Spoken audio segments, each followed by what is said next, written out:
Hey folks, welcome in, welcome in. It's so great to have you. Thank you for hanging out here. Karazest, Agent Technology, Mothman, Shaman, it is great to have you. And is that Jam not working? Why is Jam not working? The bot is up. Should be working. What's going on? It should be working. Alright, let me restart the bot. Let me see if that fixes it. My goodness. This is why AI can never take over the world. There will be no one to turn it off and on again when it breaks.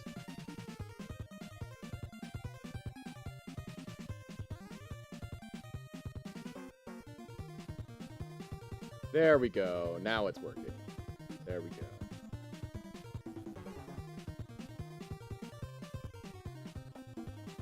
Be rebranding. This time I'll stick to the name. Start being active in the community. Would you rate my new name Shamunchi? I think it's hilarious. It gives a little bit of marijuana culture with the munchie, but also the Sha munchie is kind of like a little bit just a little bit cutesy, a little bit clever, a little bit you know. I'm just playing around with this. A munchie shaman. Very funny. Then we're leaning hard into drug culture then. Very cool, very cool. Alright. We have ads starting in just a second. We're going to be right back.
Hello everybody, welcome on in on this lovely casual Friday.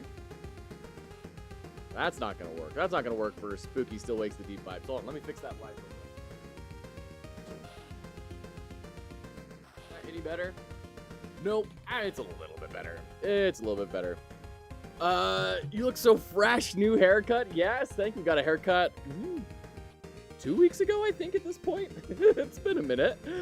But yeah, we got a new haircut. We have our special Still Wakes the Deep lighting on. And why are we in the dark? Because we're going to be going into Still Wakes the Deep in a moment. And that's a horror game. And so we need mood lighting. That's why. Welcome on in, everyone. It is so great to see you. Welcome on in. Karazes, Agent Technology, Mothman Centaur. I'm going to use the new name, Shamunchi. And all of you others waiting in the shadows, it's such a pleasure to be here with you today. I'm very excited about this. Foxhollowgame has 46 signups, which is absolutely tremendous. Incredible. We've got 4 more signups to go before we hit that full Undertale playthrough analysis. That's definitely achievable by the end of today. I'm very excited about that. And I hope you are all as well. More than that, though, I hope you are excited about making something new. We have a couple of people, at least, that are joining the jam who have never made a game before. So I cannot express to you how exciting that is for me. I am so incredibly excited about that. So we're gonna do our best to try and help everyone out here and just give people a little bit of courage to say, you know what, I'm gonna try to do something that's kind of dumb. It's kind of dumb to try and make a video game over the course of a week if you've never done it before, especially. And I think that's incredible. I think that's beautiful, and I'm so excited about it. Still Wakes the Deep is a great experience. I hope more people play and watch the game. Yeah, it's been a good time. We've been having a lot of really good analysis of kind of what makes horror work, especially in an interactive medium, and how you have to build up trust with the player in order for that horror to actually work. It's been really interesting. I didn't know you like to set up your environment to play certain games. It's something I'm trying to do more of, Agent Technology, for a couple of different reasons. Number one, I just really enjoy it. I think it's fun to do things that are a little more thematic.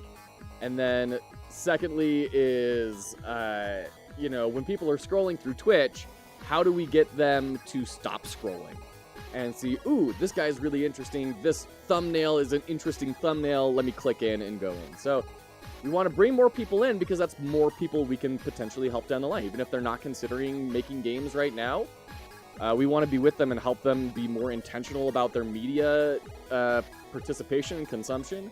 And then, who knows, maybe someday they will decide, maybe I'd like to try doing this game development thing and kind of see what happens. The audio dev cooked. Atmosphere is top notch. Nice. Pro tip, add a channel point redeem to change your lighting color. That'd be funny. Jiro and Von Vissen has that? I'm probably saying that completely wrong. That's cool. I've seen, like, Quellis. He has, like, a snake on his overlay, and you can change the color of the snake. I think that's cute. We're actually going to be redoing this whole office space here pretty soon to try and come up with a better background. And one thought that I've had is having a big IKEA, what's it called? The square. Shoot, I can't remember. It's just a bunch of square shelves. That's all it is. It's very popular for board game communities. I can't remember. It has an X in it or something. But, get a bunch of Kallaxes. Hydra, you got it, Mothman. Oh, and by the way, Jack, I didn't even say thank you. Jack, thank you so much for the sub. Really deeply appreciate you. Thank you for everything you do for this community. Okay. Kallaxes. Get a bunch of Kallaxes. And then that the hats on little stands inside each Kallax square, and then put LED lights and hook them up to a Raspberry Pi, so when someone redeems at a hat, it will light up the boxes randomly until it picks one, and then I go grab that hat, and then I put that hat on. So that's something we're thinking about doing. That would be a really big project, but it would be a lot of fun, I think. I think that would be just a lot of fun. So,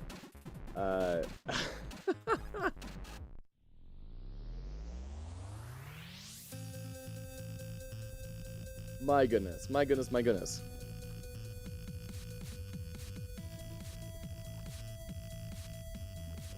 Isn't it a bit warm for 5 hats on your head? Yes, especially when all of the lights are on. Yes. He's done this countless times. You know, I've been slowly building up an immunity to iocane powder. I mean, hat, hair, heat. Tiny Devil, welcome in. Good to see you. Good to see you. So, anyways, those are all plans we're thinking about tackling once the game jam is over. Once the game jam is done, there's jam. There is jam, Prodigal Son. Prodigal Son, I was talking with my family about the whole design discussion we had yesterday. Hat Tower, you got it, Mothman. I was talking with my whole family about this, and my father-in-law, who is a family therapist, counselor at a religious university nearby me. And it was a really interesting discussion of how do you communicate this message in an interesting way. So thank you for providing great dinner conversation for the 4th of July. Okay. Can we add a tower on top of a tower? You could if more than one tower could be redeemed per stream. Alas, alas. They are a limited quantity. Now it's a tower defense game. Welcome, now let me get my coffee. You got it, Prodigal. Thanks for coming in and hanging out. Are you serial? Yeah? So there's 5 hat redeems and 1 hat tower. And unlimited clear hats. You take away my only way to redeem points. You can still add hats. You can still add hats.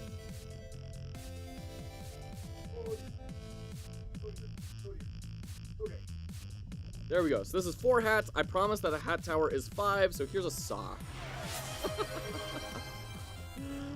Oh, good night. Okay, we got some more. Let's get this going. Replacement burp cloth. Gotta bounce, but it's always good to see you. Love your energy, man. Take care. Thanks so much for hanging out. Shamanchi, appreciate ya. Hope you have a great rest of your day. Thanks for coming in and hanging out. Deeply appreciate you. What a great day. I'm excited. I'm so pumped. I'm very, very excited about the game jam here. We're going to be doing an early, like the sound of the name, there you go, taking it for some test driving. We're going to do an early theme reveal tonight. This night, I'll be posting it in the Game Jam channel in Discord. And then we're going to be doing the live update of the itch page tomorrow morning. We're going to start at 9 a.m. Eastern. Okay? That was my first public validation. Thank you. You're very welcome. That's great. I love it. Love it, Shamanchi. Okay. Hope your jam is a blast. Thanks so much. Appreciate ya. So we're going to do the live theme reveal, 9 a.m. Eastern tomorrow at the start of the stream. We're going to update the jam page, and then we're going to dive in. We're just going to dive in on building stuff. I'm really super excited.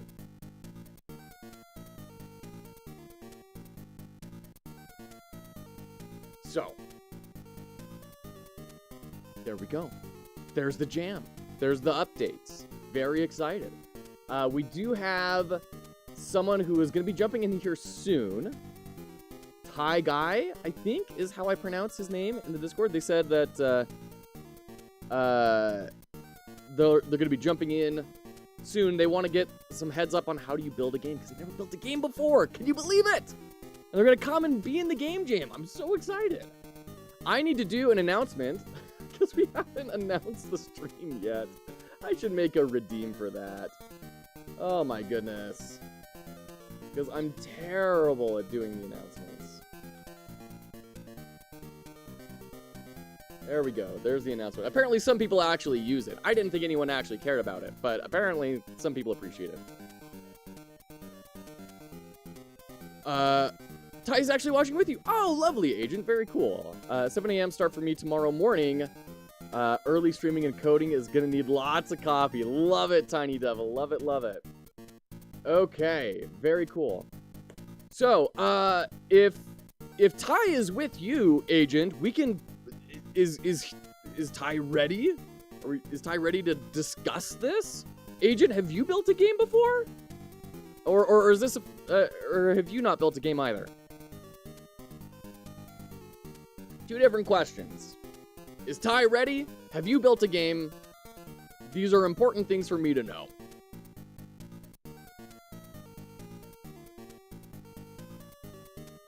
Let me get some stuff ready here.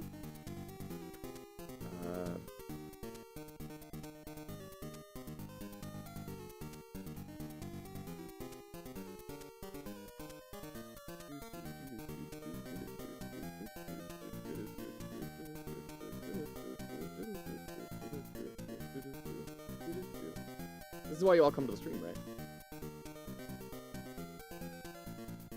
Okay.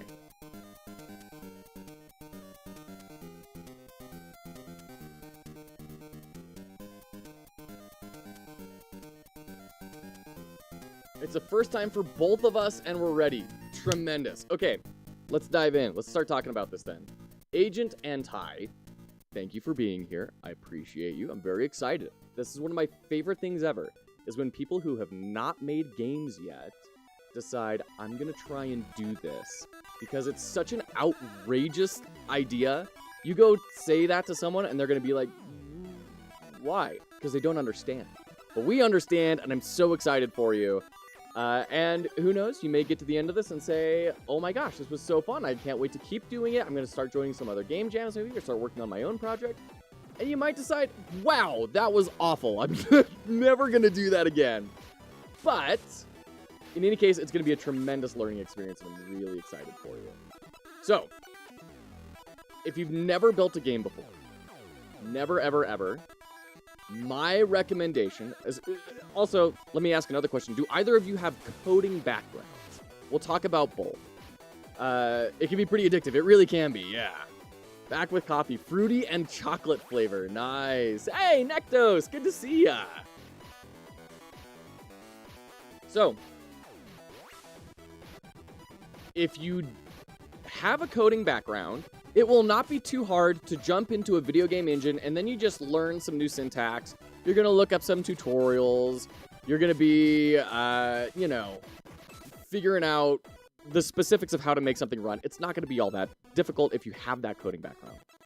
Would it be cheating if you joined the jam? Why would it be cheating, Prodigal Son? It would only be cheating if you submitted Attack on Hex Island. But if you're making a new project, no, that's not cheating at all. I just got notification about the stream, and it's been 20 minutes. Yeah, Nectos, I'm bad about sending out those reminders. I didn't think anyone actually used them, so I haven't been bothering with them a little bit, but then I've been getting people saying that they're upset that I haven't been sending them out. So I'm gonna work harder on it. I'm probably gonna add a channel redeem of have you sent out the reminder yet? Cool. Yeah, like you, I know. I felt so guilty about yesterday, Prodigal. Oh, I felt awful. Felt so bad.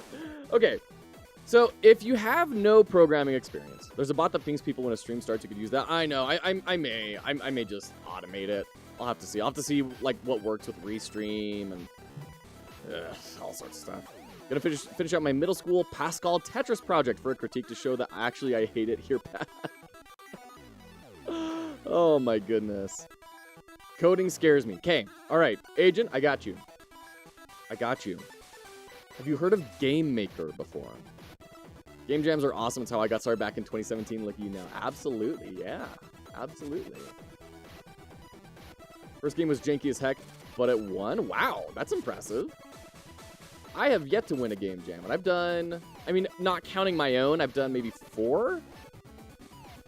Were you doing those solo or with a team?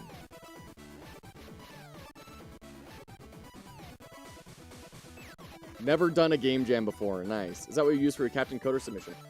No. So I used an engine called Godot, and that is a more code-heavy experience. It's not super difficult code, but it is more in that space. If you're wanting something where you don't have to code and you just want to build something, I got 6 votes in one because no one else voted. Amazing.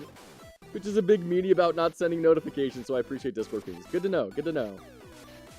I've never done a judged game jam before. Oh, very exciting, Tiny Devil. Okay. So, I'm going to throw this in here. This is called GameMaker. GameMaker is an engine that's very old, and it's a little bit weird.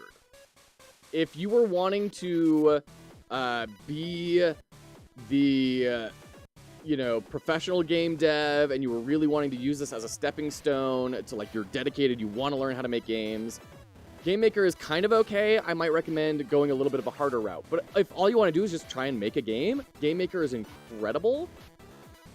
Because it's going to teach you some things about how code works that maybe aren't going to transfer over to other engines quite as well. But it has one super key feature.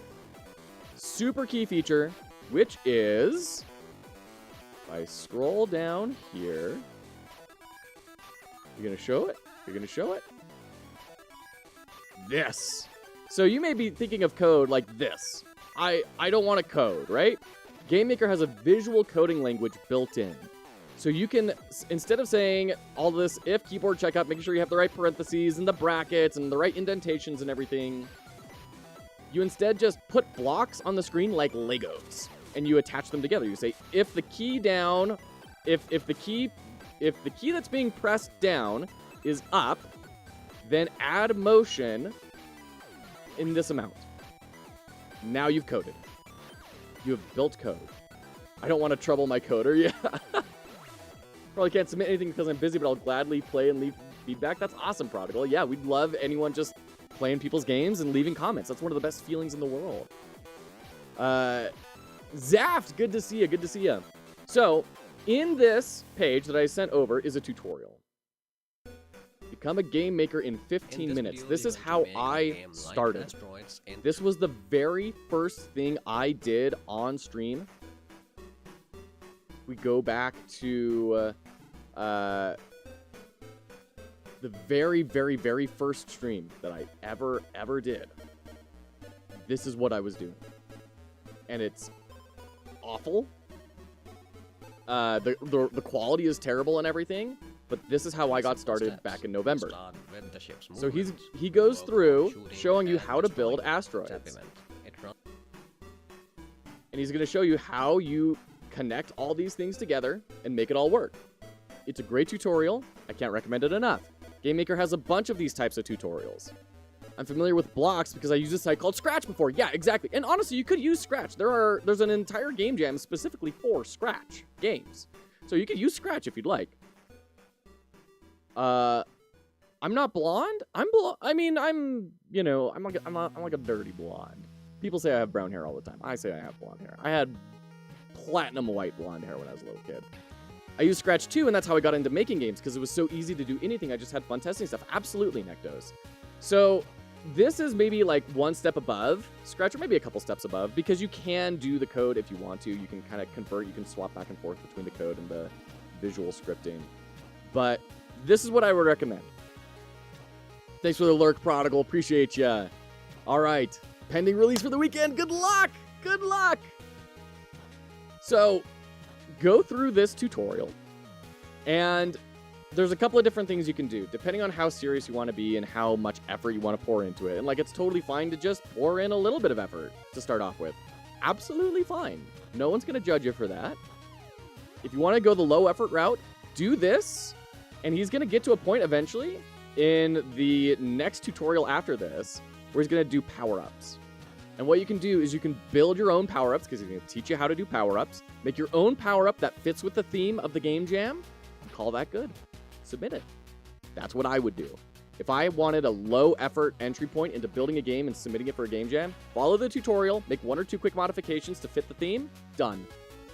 If you want to go a little bit more intense, you want to maybe build your own thing, then you can try to get through a couple of these tutorials tonight, get familiar with GameMaker, and then start trying to build your own thing. And you're going to have to be looking up a ton of tutorials. You're going to look up, you know, when we reveal the theme, and the theme is maybe, you know, dinosaur, which it's not. The theme is not dinosaur. But if it were dinosaur, then you could say, oh, well, the theme is dinosaur, and the design principle is, we'll use last Jam's design principle, Miller's Law, which is short-term memory and how much can you do. Okay, I have an idea of what I want to build there. Maybe I'm going to build a game about matching dinosaurs together, and you have to keep them all in memory. So then you're just going to have to look up, like, how do you click on things in GameMaker? How do you, like, change states? And you don't want to necessarily do a tutorial step by step, but you want to look up the little pieces that you need in order to build what you want, right? Tatas, welcome in. Good to see ya. If it gets too cozy and removes a hat, let me know. I have many points to add more hats. Oh, it's always great to have you, prodigal son. Go get to that release. Never seen you without a gentleman suit. Oh, it's Casual Friday, Tatas. Yeah, Casual Friday. We go full pajamas. Absolutely. Starts writing a design doc about a family of 7 dinosaurs. Amazing. So, Agent, this is what I would do. Follow this tutorial. You'll learn all the basics of the engine of GameMaker. You'll learn what all of these different little nodes are, and then go from there. If you're wanting to learn how to code and you're wanting to learn how to build games, what I would recommend is learning Godot. There's a person who has made a Godot tutorial that is kind of heralded as one of the best tutorial makers ever. And here we go. It's this one. Let me bring this over, and I'll throw the link in chat as well. This guy made a whole bunch of tutorials for Unity, disappeared off of YouTube for a long time, came back and has started making tutorials for Godot, and people love him. He's got 1.8 million subscribers. 1.8 million. Dax Leon with 2 gift subs. Thank you. Thank you so much. My heavens. So he goes through and talks about how to do all of this stuff in Godot as well. If you wanted to be a little bit more intense, you could follow one of these tutorials, and you know, he's going to do the same thing. He's got pickups, and I think that he makes a... What on earth is this?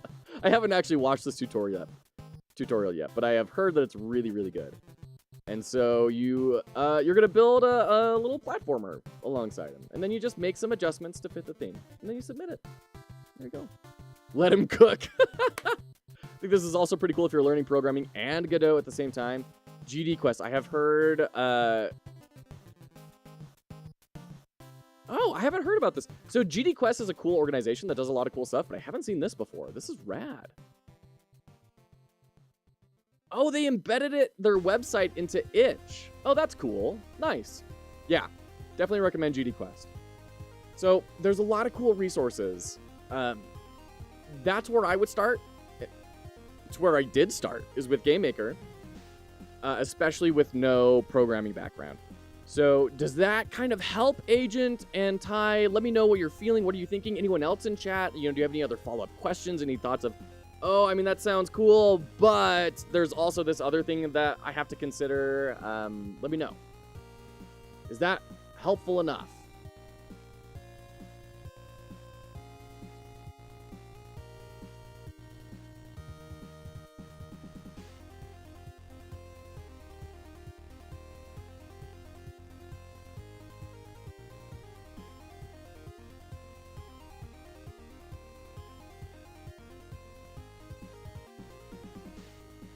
Okay, hold on. I need to welcome some people in on the Discord. While people are replying, it's a game made in Godot that teaches you Godot, but it's also their website, right? Because I went to their website and it does the same thing. Or at least some version of it does. Because I've been on their website. And I saw that exact thing, but now I'm not seeing it. Darn it. What did I do? Anyways, yes, it's super cool. Regardless of how you find it and what false information I give out, it's also very cool. Are GDDs and prototypes separate submissions, or do I have to curate both for a submission? Yeah, so you're going to want to do both. So we have some resources in the itch page for the jam that you can just take and copy. So you'll probably want to go to like to this brief Google Doc, and you'll just fill in the blanks. And we've got a bunch of sample examples here. It's going to be as simple as getting a screenshot from games that are kind of similar to what you're trying to build, a quick summary of what it is you're trying to make. GDDs are really helpful when you're working on a team, but especially when you are doing a game jam, because people are going to be trying to judge the game jam, and you only have so much time. So this isn't necessarily going to be a symbol of how good of a creator you are. We need to know what is it you were trying to build, and that's what the GDD is going to help us do for all the judges. We're going to be able to evaluate, oh, this is what they were trying to accomplish. Okay, so this button doesn't actually work, but if it did work, this is what it might do. And then that'll help us to evaluate things a little more clearly. Yeah. If anyone is on their first jam and gets stuck, leave a message in the programming help channel on Discord. I'm sure there are plenty of people here willing to help others. That's absolutely right. Tiny Devil is a GameMaker expert. We also have Alex Nord, who is a professional GameMaker tutor. And he's volunteered his services in our Discord. If you go and post that you have a GameMaker problem in programming help, then he'll probably jump in as well. So, yeah, absolutely. Okay. I need to send out these welcome messages. I am falling behind. Code and Machao.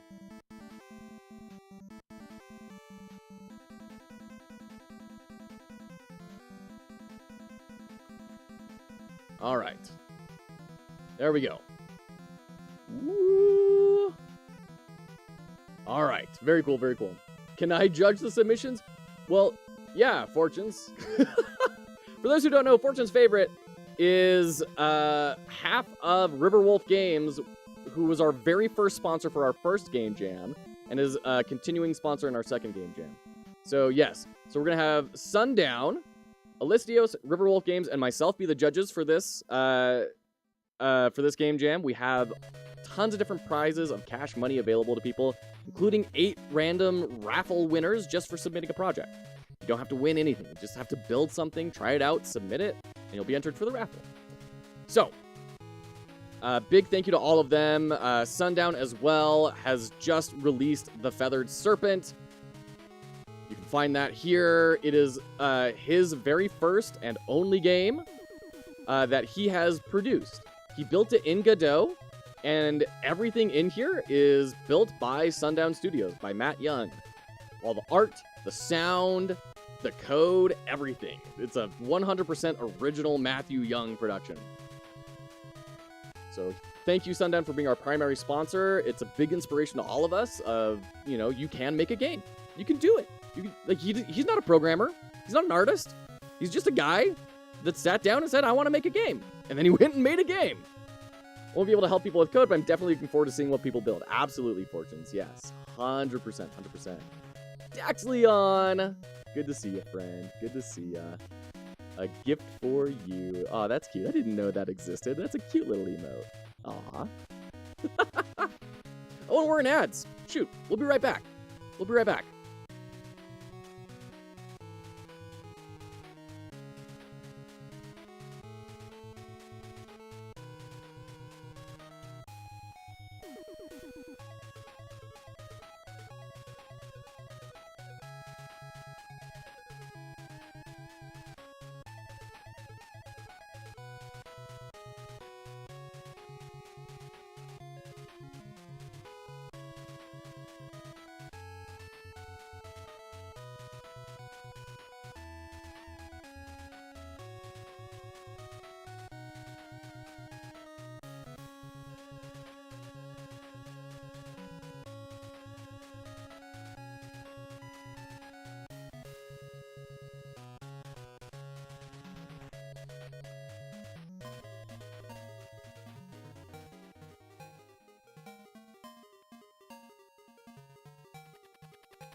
Okay, welcome back. We are, by the way, while we've been talking, somebody joined the jam. Thank you, whoever did that. We are 3 entries away from that Undertale playthrough stretch goal. So thank you, everyone, for joining up. I really hope this is going to be just an incredible experience for everyone. That is my deepest wish. Fox Hollow Games does not exist to peddle out my games. It does not exist to try and, you know, even build a brand for myself. Really what Fox Hollow Games is here to do is to help people get into the game industry and try making something new. Try something impossible. So, very, very excited about it. Thank you all of you who are here. Go create alt accounts. Tell your friends. Courtesy of Endo. Good to see ya. How are you, friend? Welcome on in. Welcome on in. Oh, my goodness. It is so great to have you all here. Oh. Time to post the jam page on the new Discord to reach that 50. Which new Discord? Oh, on the Godot! That's right! Yeah, Cubus. Man. I haven't even joined the new page. Give me one quick second here.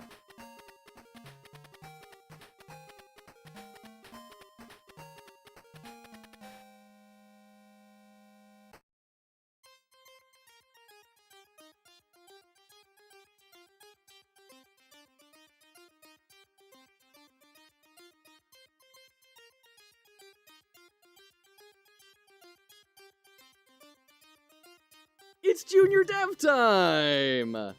I love Undertale. It's such a good game. Yeah, I'm really excited for it. It's another really great inspiration of you can build a game. Toby Fox was not the most talented coder in the world, nor the most talented artist, but he had an interesting idea. And he worked at it. And he worked hard at it. And made something incredible. That changed the game industry. It changed people's lives. Just because he thought, I want to try this. I have an idea. I want to make it happen. So I think that's really special, and it's a perfect representative of the spirit of what we're trying to push forward here at Fox Hollow Games. So I'm very excited. I have yet to play it. I don't really know very much other than kind of the story around it. And I know there's like the skeleton dudes that people love, and you can fight or talk to the monsters that you're fighting in a JRPG style. And that's the extent of my understanding. That's it. I don't know anything else about Undertale. So really excited about trying it out. 3 more people. 3 more people to sign up. We'll get that going. Okay. Right on. Any other questions about the game jam? Agent Technology, Ty, do you have an idea of kind of how to get started here? GameMaker is free, by the way.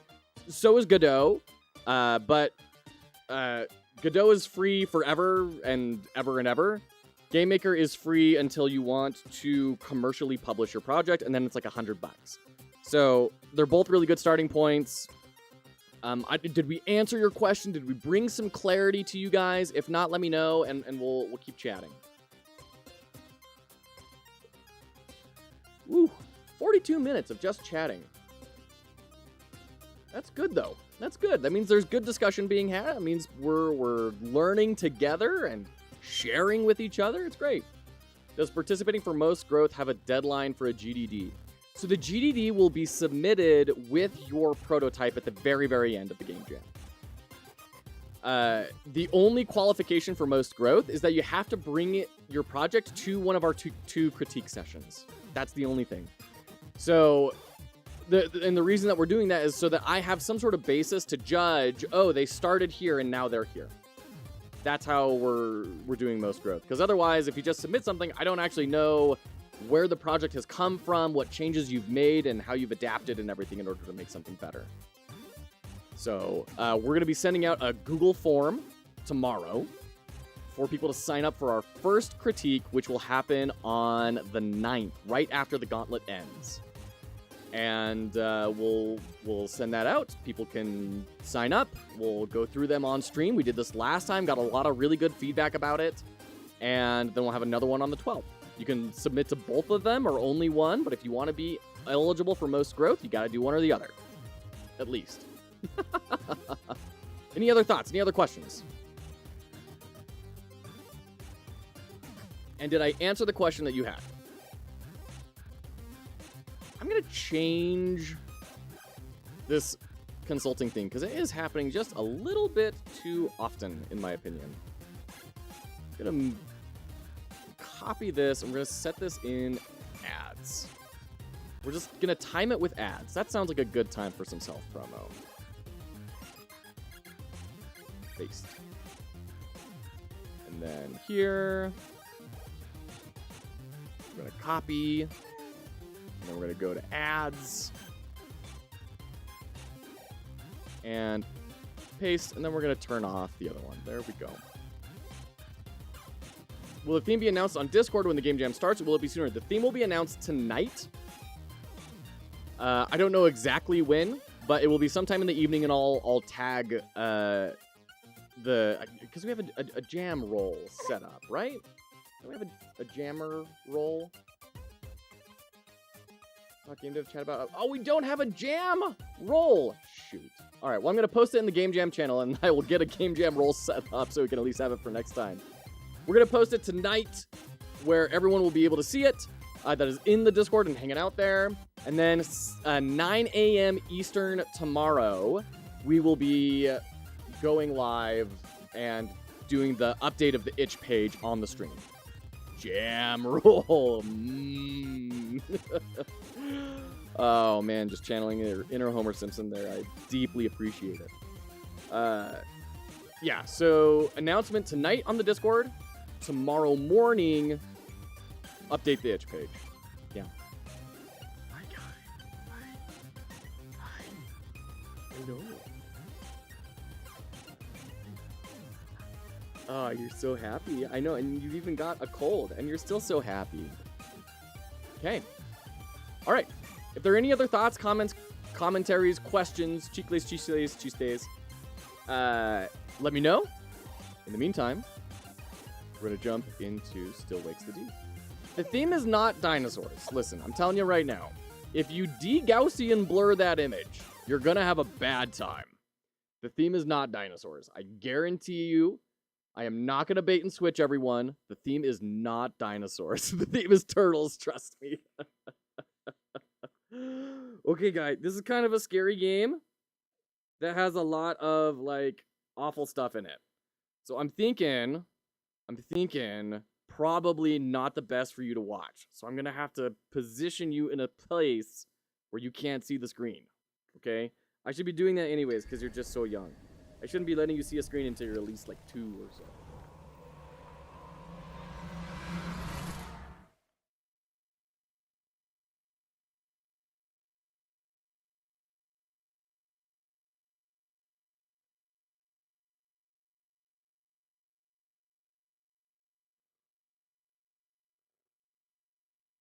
All right, let's see how long that lasts. Making a dinosaur game right now. Very sus with Sundown sponsoring. You're saying it's not dinosaurs. Yes, it is not dinosaurs. We actually talked. Dexleon, thank you so much for the cheer. Cheers. Between the sponsors and I, we've actually talked a lot about dinosaur card collection game. We've talked a lot about what the theme should be, and we originally were thinking maybe it should be the feathered serpent, but then that seemed a little bit overly specific in some ways. We did a whole brainstorm that I almost just barely showed chat, and I'm pulling back on right now. We almost showed the whole chat. So we've done a whole brainstorm on a bunch of different themes. We've been figuring it out. We've settled on something. And then once we get that settled, make the graphic, and that'll get sent out. Dax, thank you for the 1 bit. Still haven't woken up from this deep sleep. What am I doing? I still am on mute. What? Prodigal, have you drunk your coffee yet, mate? It's the first time I've seen someone sending bits here. Not the first person, but definitely Dexland is one of our big supporters from the shadows. Deeply appreciative of Dexland. Thank you. Each dino has an elemental attack, and you can battle in 3x3 battles, making the attacks combine. Amazing. That's super cool. Oh, boy. All right. Should we get spooked? Should we do some spoopy? Let's do some spoopy. Whew.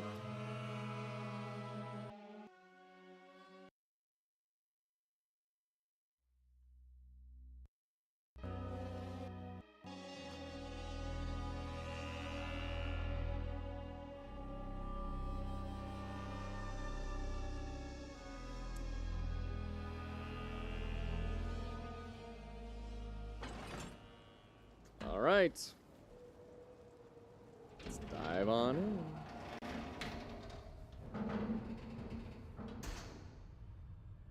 Whew. Enter administration. That's Hello? right. We're Anyone in here? gotta answer the phone. Clear here. Christ, guys. He's here. He's in the walls. Oh, easy. What you on about? Who's here? Under the admin module.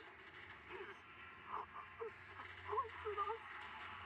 He's coming back. He's gonna kill me. He's gonna kill me. Fuck. So that's not good. Honestly, dying in this situation is kind of a best case scenario compared to the alternative of becoming a meat mass conjoined with the thing. I'd much rather take death. Shit. Okay. Helicopter safety protocol. Hilarious. Okay, so we have this problem of I don't know how to get past this point. We're very much so stuck. I can't go back. I feel like I'm missing a hallway here that's going to be really obvious to everyone but me. Oh, is there a fire extinguisher over here? Ah, there we go. That was the thing. Discharge. They taught us how to use a fire extinguisher once, and it was a long time ago. All right, come on. Come on.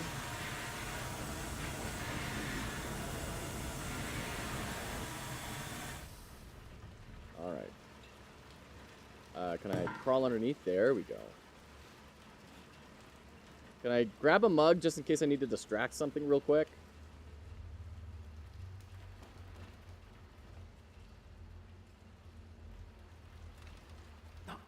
Locked.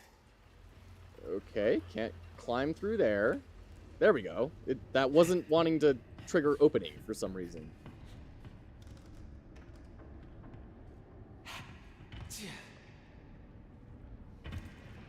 Okay. Well, that's not good. Oh, we can push. Okay, great. I guess that's what the yellow outline was supposed to say. Like, hey, look, you can push this. Oh, and there's a handle. For 0630 on Tuesday, December the 23rd, 1975. First, gale warnings. There are warnings of severe Fuck happened in here? So they operate largely off of sound. Would it be better to have a distracting sound? Probably, right? There are warnings of gales in all areas. For general synopsis at 0600. Depression North Atlantic. This brings up memories of Medal of Honor Rising Sun. The start of the game was kind of similar. Interesting. Played it with my dad when I was a kid. That's awesome.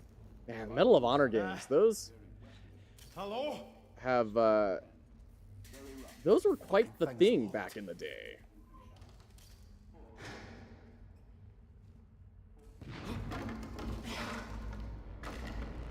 He's in the walls, Kaz. Oh.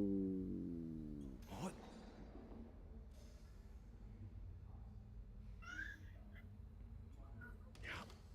Okay. Like I said, death is not the worst case scenario in this environment. Can't open it. Jesus fucking Christ! Oh, geez, that's a head? Oh, that's Rennick. Ah, I knew it. I can't move. Oh, shoot. Okay. Oh, jeez. Oh, yeah. I mean, as soon as the helicopter died, right, it was obviously a, oh, shoot, one of them's dead. Or one of them is transformed. We are not going fast enough here. I'm pretty sure he can squeeze in here with some of those tentacles, man. Like...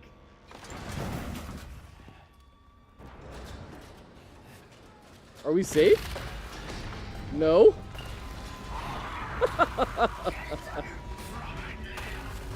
Open the door! Open the door! Gosh, it like bugged out. Oh, shoot.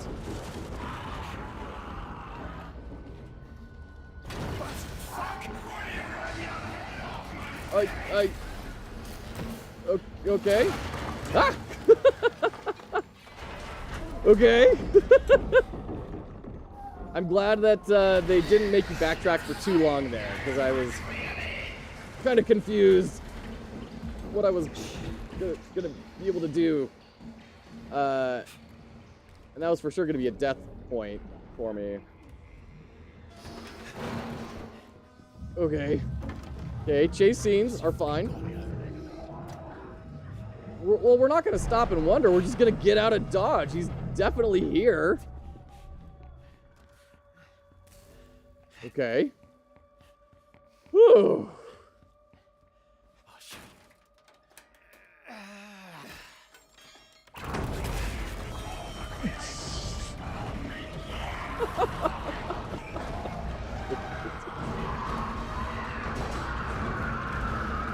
Just spin the wheel, my guy. What are you doing? Why were you waiting for so long? Oh, God. Okay. Everything's fine. Everything's fine. I just need to go poop myself a little bit.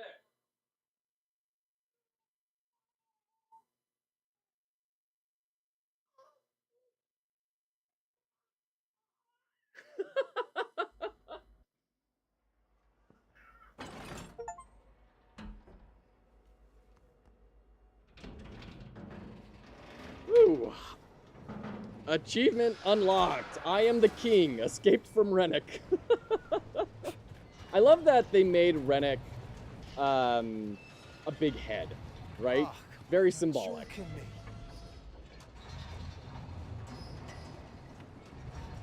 We've got yellow here. I guess I'm gonna try and climb the...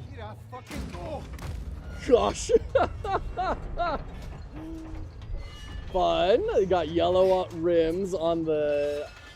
on the windows. Oh, jeez. Oh, shoot. Yeah, this is 100% a roller coaster.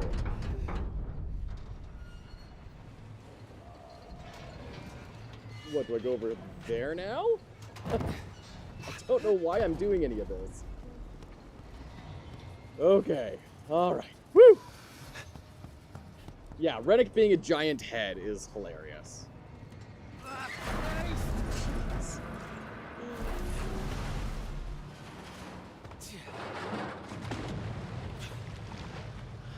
I'm kind of at the point where I don't even... Oh, that's right, we're trying to turn the generators on. That's what we're trying to do. Can't move that one. Okay.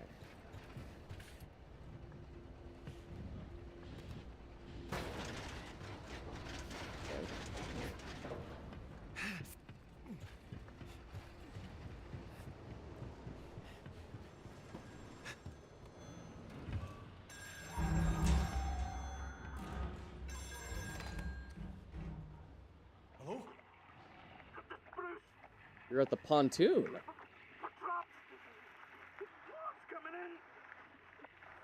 Bruce, it's Kaz. Where are you? Lost O'Connor. You hurt his leg. Swim. Bruce, tell me where you are. Bruce, can you hear me? Jesus Christ. Shite. Nope. Nope. Bruce is gone. Bruce is gone. So who do we know is still alive? We've got our chef friend. We've got the maintenance gal we gave the lighter to, which is for sure got to come in handy at some point soon, right? And then we've got our guy that's telling us to go fix the generators. Those are the, like, 3 people we know are alive.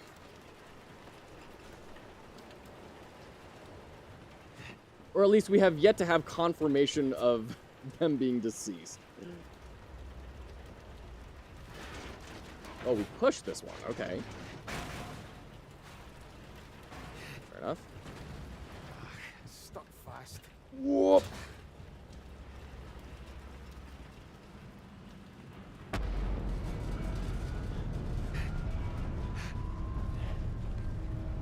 So I like that. So if you notice, they said right-click to climb.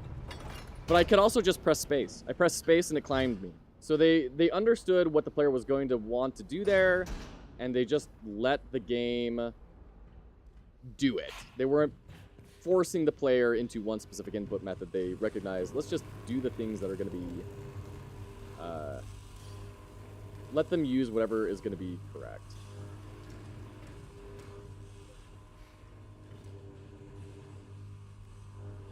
Switch off.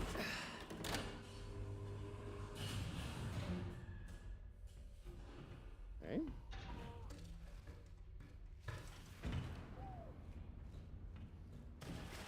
So get ready for a new member of the crew to turn out to be a horrible monster. Hold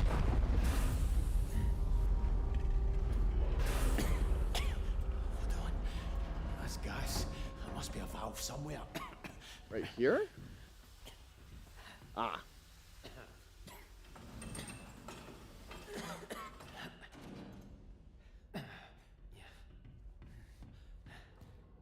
Okay, no more gas. Enter engineering. Ah.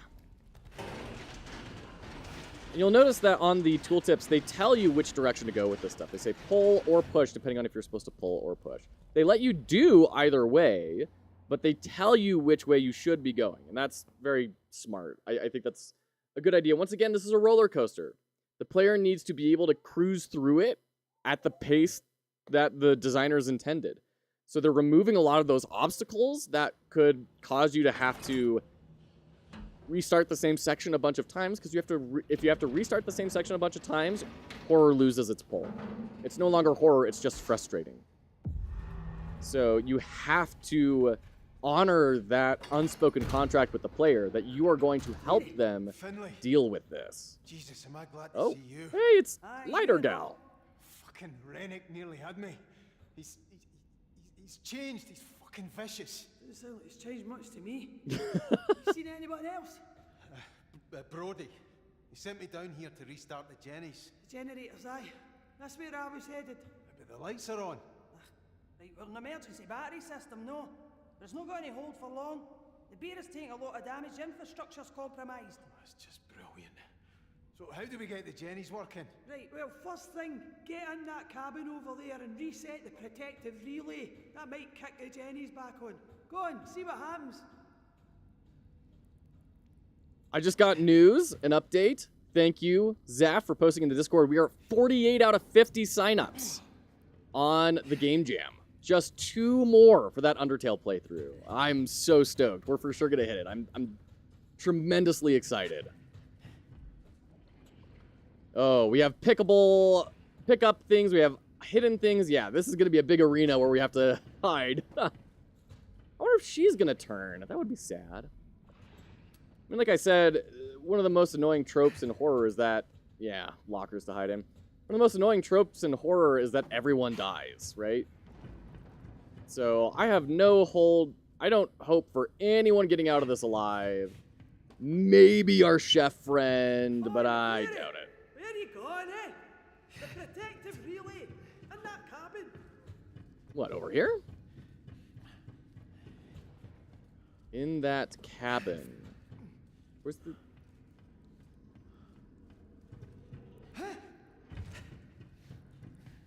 What, over here? This looks like a hiding spot.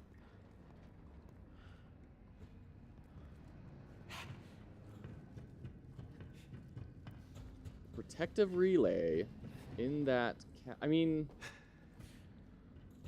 Is it in here? I mean, you're not yelling at me that I'm over here, but I can't get over here. I can't manipulate this at all.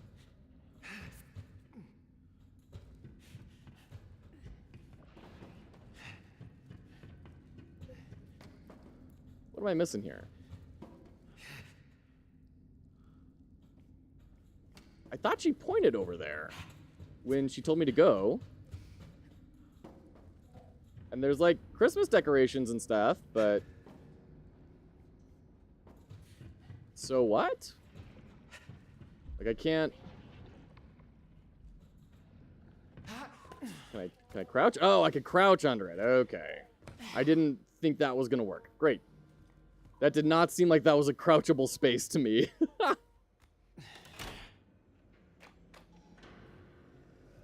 Okay. Ah, ya beauty. At least that works. Better tell Finlay.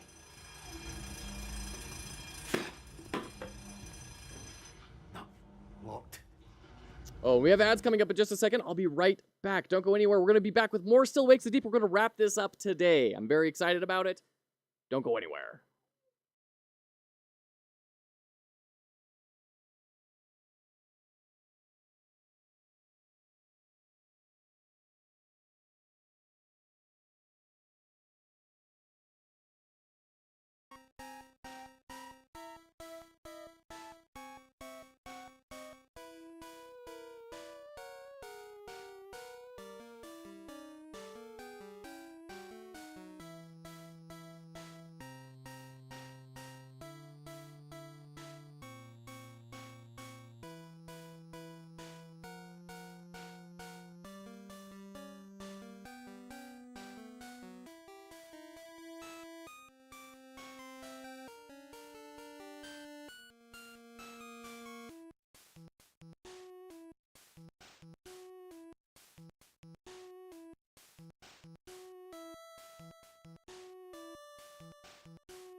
Welcome back.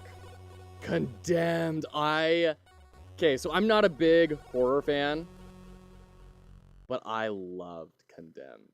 Condemned was so good. I played the entire series. I loved Condemned. I really like that kind of horror where you can actually do something.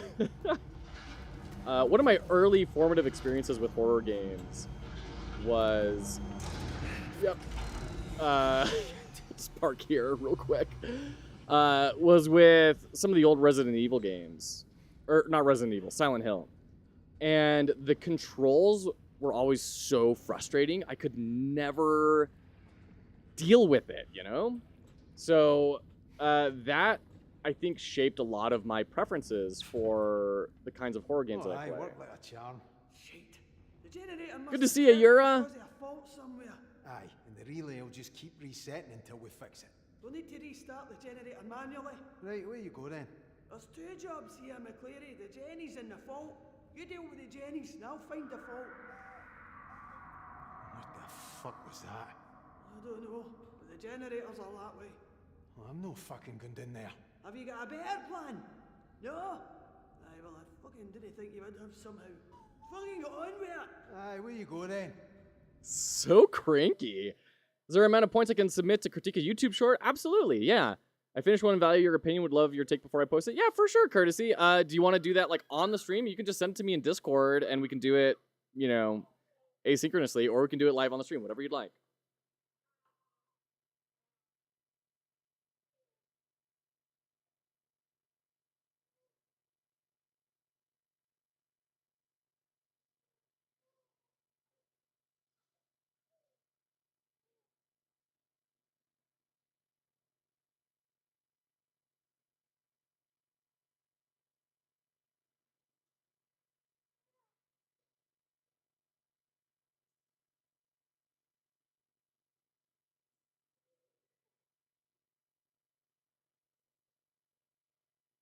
Okay, baby's been a little cantankerous. I should probably go get the carrier. I'll go get that. We'll come back. We'll do the short critique back to Still Wakes the Deep. Don't go anywhere.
Let's suit up, huh? Casual Friday. What could be more casual than being in pajamas with your baby who's in pajamas strapped to you while you play a horror game? You know, that's pretty darn casual in my book. Where's your foot? There we go. All right. Okay. Oh, dear. Everything's falling. Lurk for Pizza Friday. All right. Sounds good, Tiny Devil. Of course, it explodes into fairies and heals you. Oh, boy. I can't wait to see this. Okay. Okay. Okay. Go. Here we go. There we go. you have it. Okay. There we go. That should be good. And then we'll transform and roll out. Go up to standing. Okay, let's check out this YouTube short.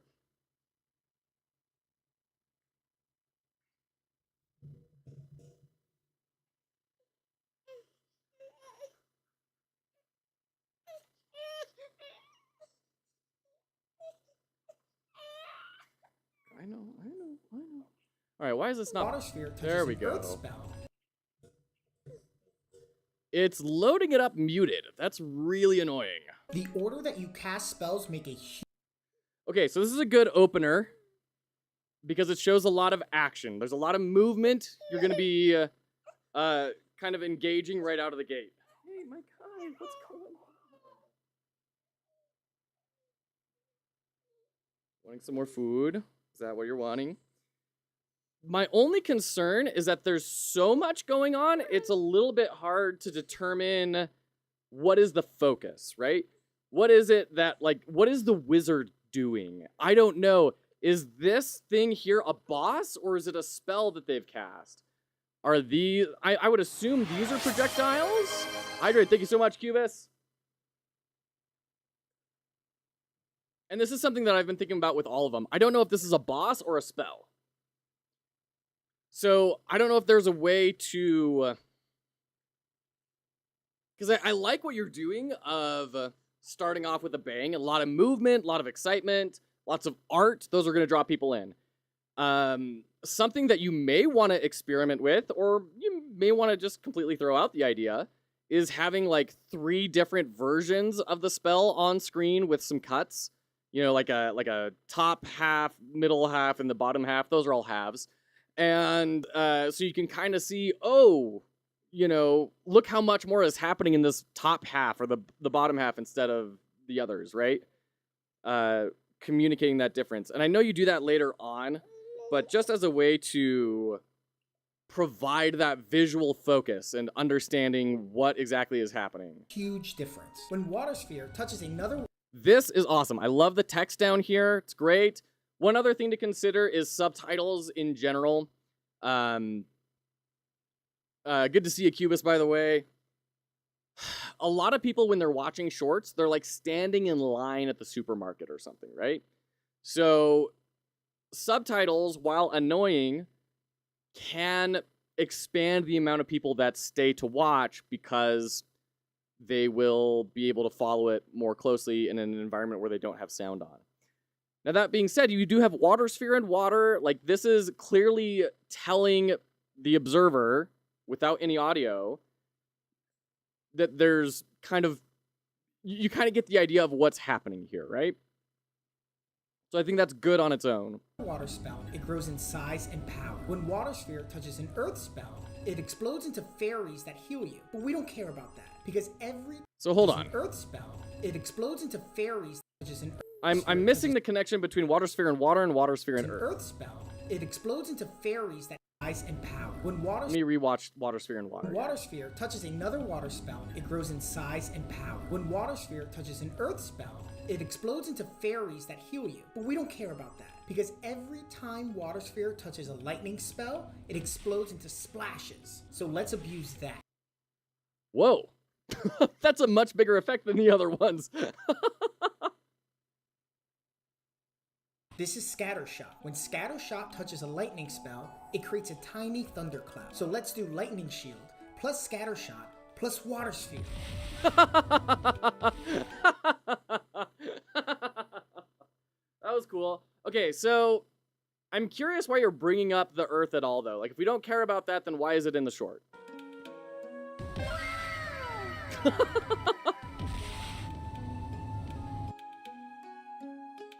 Yeah, I think that's my only thing is, like, I was struggling to understand the connection between water sphere and water, and then water sphere and earth. Into fairies that heal you. But and, we like, don't care about that. This is cool to see the fairies and everything, but then every time water sphere touches it seems like Earth doesn't matter for the rest of the short. Splashes. So let's abuse that. This is Scattershot. When Scattershot touches a lightning spell, it creates a tiny thundercloud. So let's do Lightning Shield, plus Scattershot, plus Water Sphere. That's so silly. try to show different elements do different things, so it's important to choose your element wisely. So, one format that I've seen that works well in that sort of environment, which I hate, but is undeniably proven to work, is this is what a noob does in the game versus what an expert does in the game, right? So a noob would say, oh, I'm going to throw a earth spell at this to get all this healing, while the pro would say, I'm going to do this, right? And so that kind of works in showing those differences in the narrative. And then you could even follow it up with another short that says, a noob would say, I'm going to blast all these water shots out. But then a pro would say, I'm going to create 1 billion fairies so I'm unkillable, right? So you got to play with it a little bit. Hoping to add anticipation of, wait, why don't we care about such a good combo? Yeah, for me, it's a matter of, is everything that you're discussing contributing to a narrative, right? If it's, I don't know, and this is where I'm probably not the best consultant on this, because if everything is not contributing to the central point, then I think it should be cut out of a short. That being said, there are people who have tremendous success on shorts by throwing in a random, by the way, let me know where you're watching this from, or where you live, or what your favorite color is, back to the rest of the short, and like it drives engagement up and people keep watching. And you really want to get people into the comments is the kind of the secret to shorts, because if they're in the comments, then the short continues to play in the background. So you rack up all that view time while people are commenting. That's the really annoying thing. So I don't know, take that input for what it's worth. That landed for me, but probably because I have a very positive attitude towards your game already. Yeah, there you go. Those are kind of my initial thoughts. I'm liking the color of the words here, and I like that they are big enough that even though they're behind your description here, it still comes through. You can still read it, even though it's a little annoying. If there were a way to move it up a little bit, then that would be nice, but I wouldn't want to sacrifice the size for it. Water sphere touches an earth spell. It's an interesting take, too, because it might be good for returning players, but not for new players. Could be. Hey, guy. That was a really big series of ads for a really long time for a lot of mobile games, which is a noob does this in this game, but a pro will use this sign-up link to get 890 free draws. And so anyways, take all that for what it's worth. I don't know. Is there anything else you kind of wanted to get thoughts on or feedback? Anything you wanted to discuss? Scattershot. When Scattershot touches a lightning spell, it creates a tiny thundercloud. So let's do Lightning Shield, plus Scattershot, plus Water Sphere. You could maybe add a sound effect right there. But really what we need to focus on are the first 3 seconds. If you can get people past the first 3 seconds, your short's going to take off. So add every cool little bit of juice you can to the first 3 seconds of your short. The order that you cast spells make a huge... I see you've got a pop there on the text. That's good. The order that you cast spells make a huge difference. When Water Sphere touches another water spell, the order that you cast spells make a... Yeah, I think that's the only thing, and I know that's exactly what you're doing here, right? Is throwing as much upfront as you can. I just think adding a little bit of visual clarity of what is it that the player is doing that is making a huge difference could maybe communicate that a little bit better. Maybe add some sound effects as well. Sound effects really bring people through. You got the music, and that's good, and you have the natural sound effects of the game. Cast spells make a huge difference. Actually, those are turned off, I think. But, you know, you have your wow effect later, right there. You know, having something like that up front to keep people in. Did the order of operations on how to perform the combo make sense? Yeah, 100%. First 3 seconds are huge, so it might be too much. In my opinion, you know, I'm not a YouTube savant. I've had one semi-viral short, and then a bunch of others that are like kind of okay, but, you know, take it for what it's worth, right? In my opinion, if you really want to drive it hard, find some way to bring clarity and impact to these first 3 scenes and add in some sound effects to draw people in. And then I think once they're in here, loads into fairies that heal you, but we don't care about you're probably going to be invested. The zoom in right there, very good. explodes into fairies changing the that camera we angle don't care every, about, because every time you know, Water Sphere touches a couple of lightning seconds spell, at most, it explodes into really good. splashes. So let's abuse that. This is Scattershot. When Scattershot Joe's still in horror game mode. Good to see you, Memphis. Welcome in. So yeah, those are kind of my thoughts. Courtesy, anything else you wanted to discuss? Was that helpful at all? Did we talk about what you were hoping to talk about? Is this the new default? Banished to the basement? No, this is because we're playing Still Wakes the Deep. Absolutely. Okay, good. I'm glad. Very glad. Cool. Thanks for sharing that. I think it's a really cool format. I think you've got something really cool there to really showcase why Scholar is so interesting. Oh, and we're at 49 out of 50, by the way. Hold on. We're at 49 out of 50 on the jam. We're one away. One away from Undertale. I'm so excited. Even more excited to see what all of you lovely people and teams do to make something impossible. Oh man, I can't express how excited I am. Gonna play with that split idea of having 3 versions of a spell casting the first 3 seconds. Okay, I can't wait to see how it goes. I know that's gonna be a little bit difficult. A lot of it, I don't know, you probably wouldn't be able to do like 3 of the same screen. You'd have to like reposition things, and then how do you maintain that visual clarity? I don't know. It's tricky, but I'm sure you'll find some sort of solution that will be great. So can't wait to see it. All right, let's go back to spoopiness. Thanks, Memphis. Cubus, yes. Find the generator room.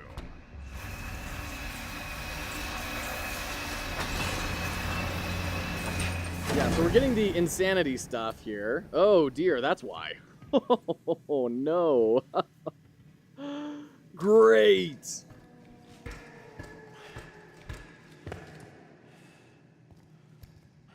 Oh, fuck me.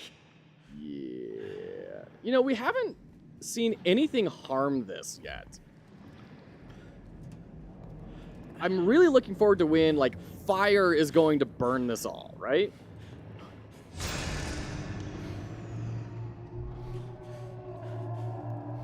And that's going to be our big thing. Like, wait a minute, fire! It's weak to fire!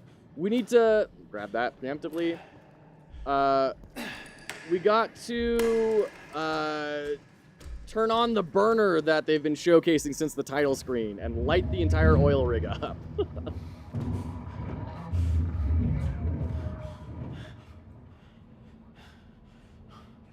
You said a bad word. It's true. As people want to do when in life-threatening situations. I remember that was a big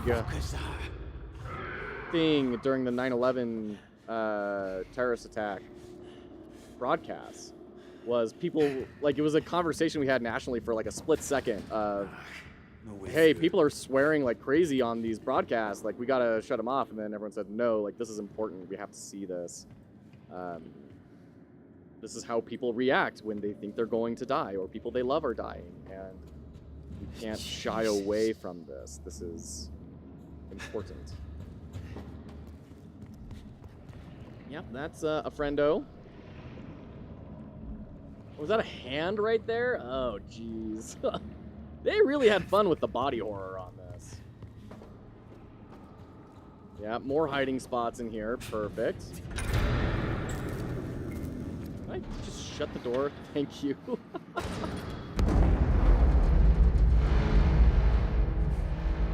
Oh, boy. So I do try and keep things very family-friendly on the stream, but when we're participating in media that is trying to communicate an idea, I loosen up. If I feel that it is appropriate to the message that is being conveyed, I'm pretty lenient when it comes to a lot of that stuff. But if I feel it's just gratuitous in order to get views, like the opening season of Game of Thrones, I have a lot less patience for something like that.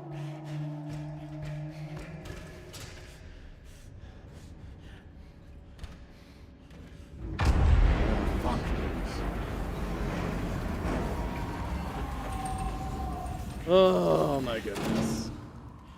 It's why we even contemplated streaming Fear and Hunger, because every single person was like, wait, this isn't censored? But I wanted to experience what the artist intended because they were trying to communicate a world. And I felt it was important to the artistic integrity of what they were accomplishing. There's an article that was posted again recently why every indie dev should make at least one horror game. Oh, interesting. I haven't seen that That one. must be it. A wee hut over on the other side. I know far now. Yeah, I'd be curious to hear what it says. Does it say, like, you need to do this in order to understand how to go beyond mechanics and create an environment and a system of emotional push and pull? Fuck. Oh, dear. Jesus.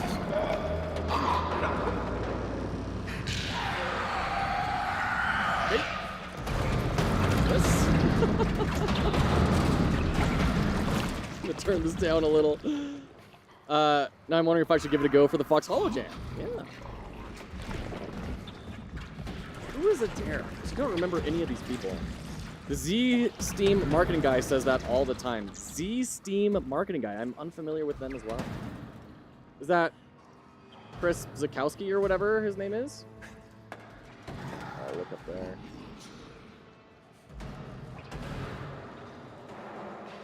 Okay. How to market a game. Yeah, yeah.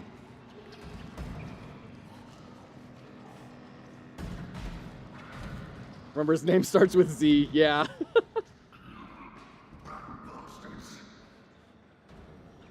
Okay.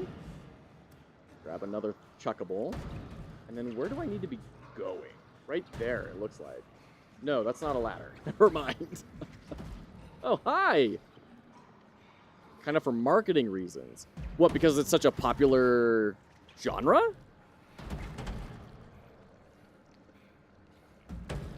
I mean, it definitely is. I think it would be healthy for me because I'm so mechanically minded. I am all about... you coming this way? No.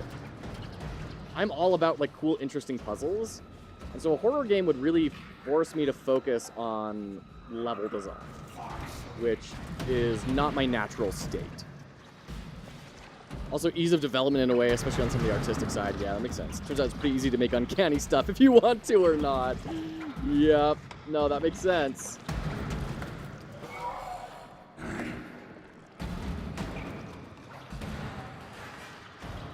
I do kind of wish they made the faces stand out a little bit more in this. Because it's really hard for me to pick out any facial details. Like when he says, that's a dare, I'm like, I don't even know where he's looking, man, let alone enough to determine who this is. Fuck up now. In order. Come on. In order. Ah, startup sequence. Had to reconfigure. Ignore. Control panel. Use labels. Use labels. Oh, goodness. Okay. There's 1, 2, 3, and then 4 and 5. That looks like that's more angular, maybe. So 4. Okay. Cool. Stringing that together is hard, though. Sure. Yeah. Looks like you have a roach problem. That's quite the roach. Oh, this guy's gonna slam right into the Kaz, thing. you there? Oh, okay. Maybe no jump out at me. Have you no seen a dare? Oh, it's that prick. He's away in mud handling by the sounds of it. Oh, okay. Listen, we are in business. We've gone from full power to batteries to sitting in the fucking dark. What are you all about? Oh, and getting in a stushy is going to help us, is it? Just get that generator running. It's out on the floor. The key for it should be in there somewhere. I'll be out here looking for the fault. We'll be looking out for a dare as well, alright? Short games are loved since people can only handle so much of it. Yeah, I mean, that's fair. Lab samples? Wait, lab samples? I mean, I could understand a oil rig having lab samples of, geological samples that they need to evaluate. but also could be something else.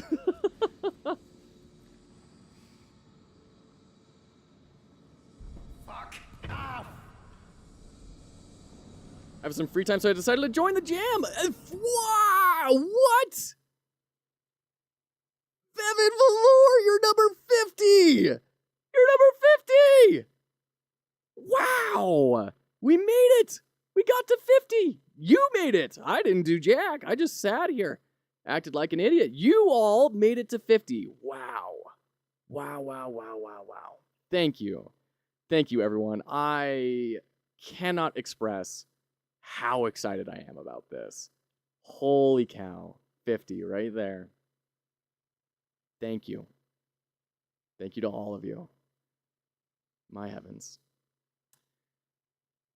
Gonna be using a different programming language for funsies. That's super exciting. That's super exciting. I can't wait to see what you make. What programming language are you gonna be using? Hold on, I gotta take a screenshot.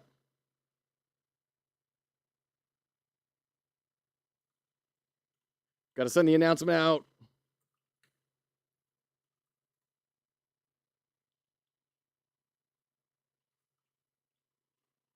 $50 reached. Thank you to all of you for making this a reality. Undertale blind playthrough coming after the jam. I cannot wait to see what all of you produce. It will surely be something impossible. Wow. 50 people joined? Yeah, Lua! Oh, very cool, Vevin. That's awesome. Hopping on the Playdate train. Oh, yeah. I've seen a lot of people doing Playdate stuff.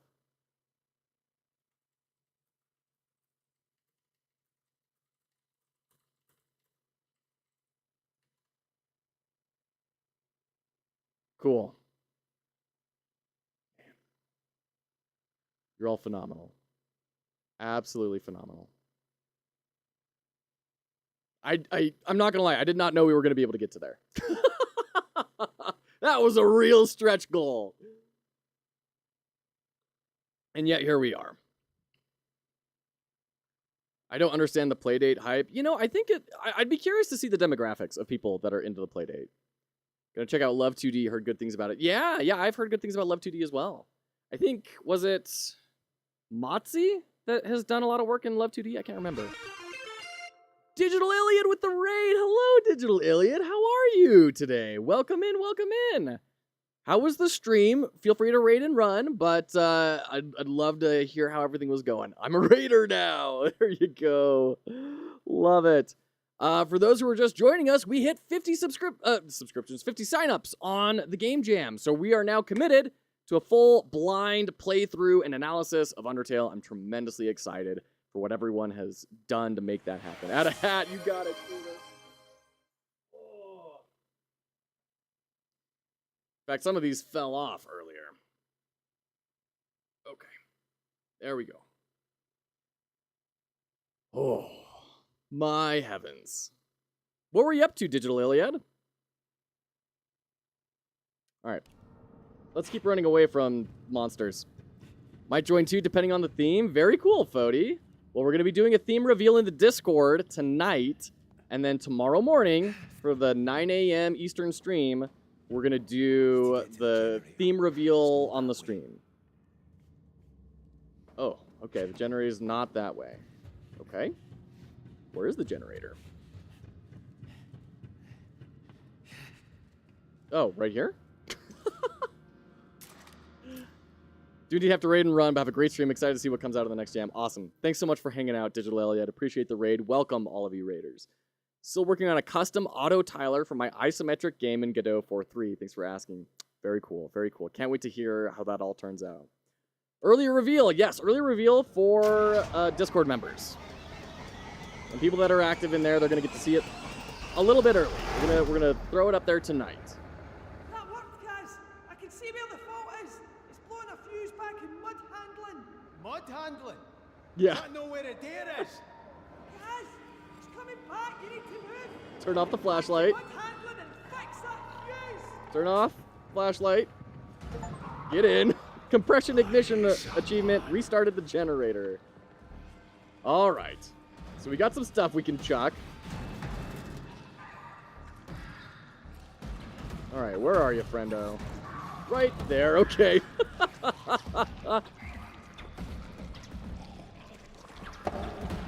Hi.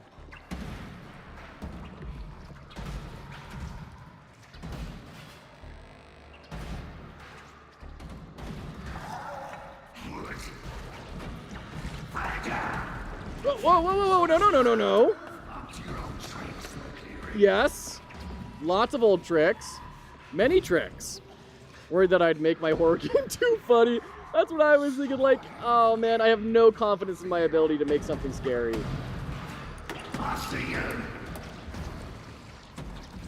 The hand coming in, oh my gosh. Did you add puns to it? Five Nights at Freddy's has already done a bunch of puns.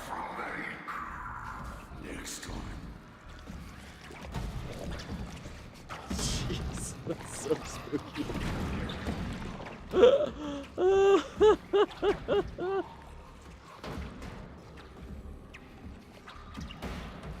Alright, when's your AI gonna reset, friendo? I'm out of stuff to throw. Yeah, I'm not leaving until I get a visual on him. What's more horrible than a good pun? Even this right now on the game you're playing, it's just silly. I don't understand how it gets to scary.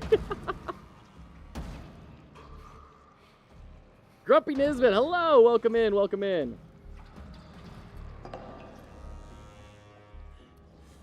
Need something to chuck, man. It's just hanging out up there. Yeah, get moving, come on.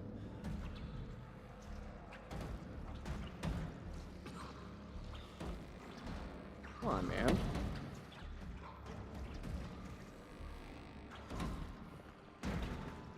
I do think the tentacles shooting everywhere is pretty important for the feeling of horror in the game. It makes the movement of the monster feel a lot more unpredictable. Where'd you go? You back up there?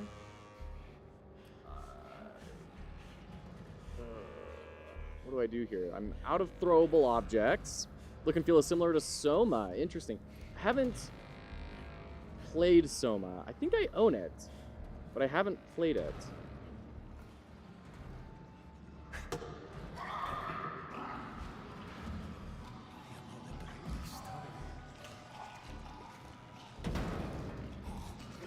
Get moving. Oh, this staircase is such a long time to travel in no safety. All right, we made it over here. We're good. Maybe it could be embraced. Could be, yeah. What was that?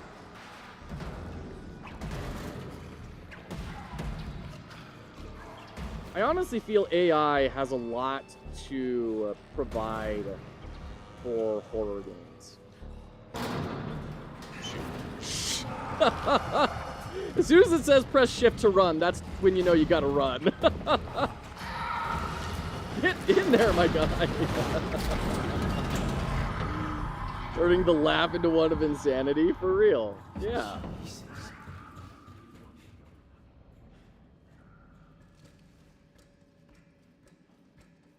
I mean, that's, you know, the Killing Joke, right?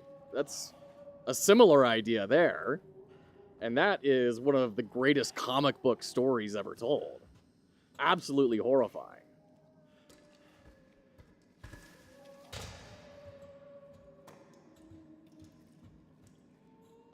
I hate how they give me throwables and then force me to put the throwable down.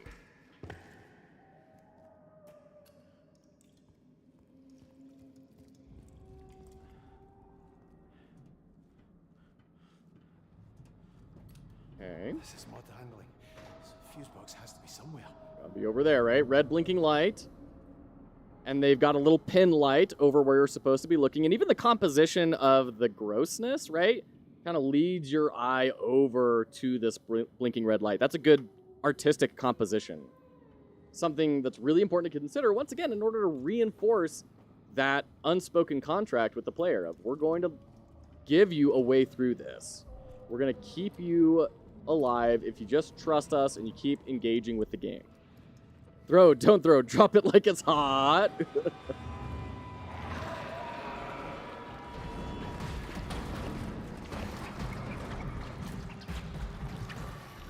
You're being tremendously slow about this, guys. Am I safe in here? Probably, right?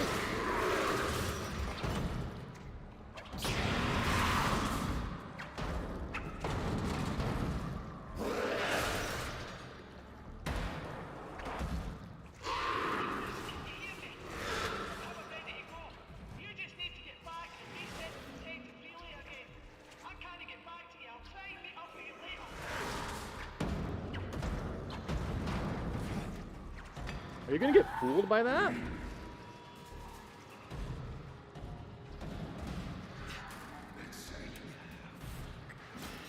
Huh. I can't just open that. Where's my thermos? Okay.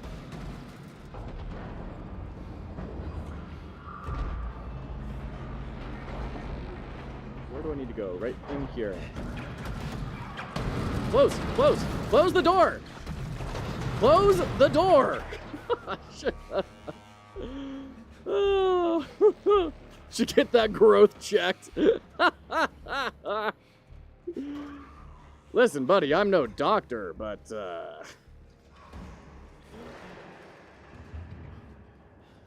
is a classic trope as well in horror games of forcing the player into a position where their camera, you know where their camera is going to be, so that you can put something really scary and yucky in front of it, right?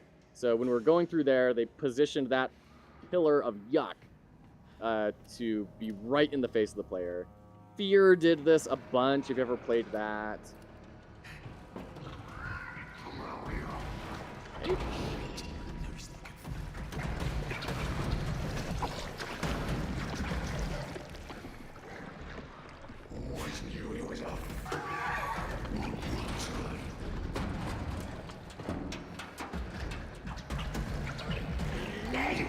Nope. Get it.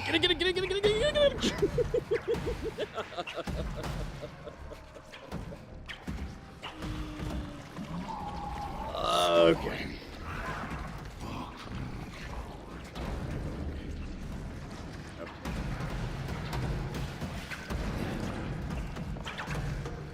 Go check that out, bud. Yep, it's a pretty old trick at this point.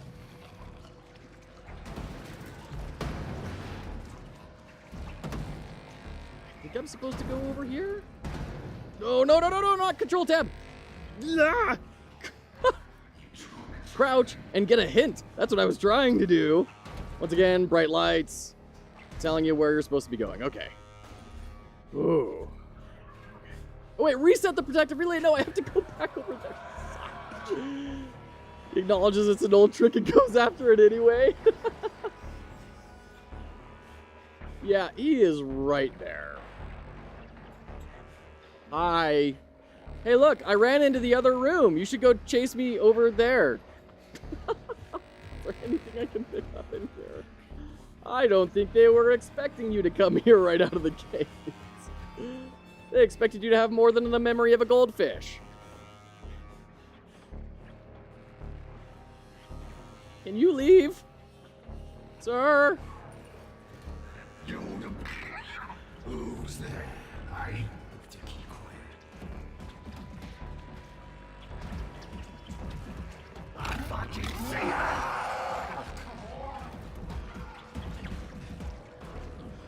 Are you gonna be able to? Okay. I was wondering if I was stuck or if he was gonna dash in and eat my face. Oh, man.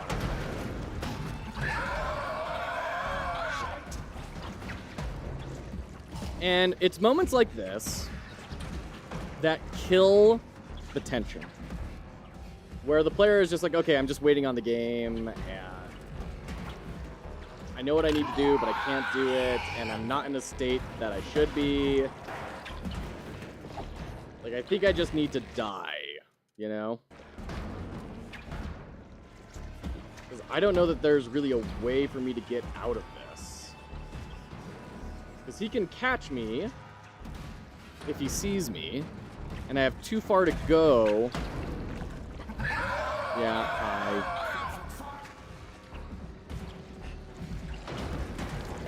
Can you leave me alone? I can't see these monster horror games as more than bad stealth plus intentionally bad mechanics. Well, that's what some of the reviews did say about Still Wakes the D, is that mechanically it kind of is lacking. It's a little clumsy.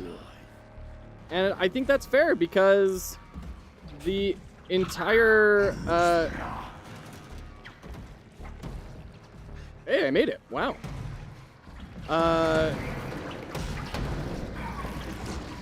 The entire point of the game is for it to be a roller coaster. It's not a puzzle. It's not something you're meant... It's not a Dark Souls, right?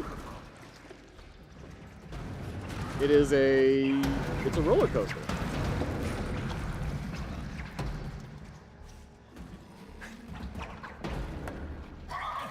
What's that now? Yeah, go. Go on. Where are you going? That's the opposite direction.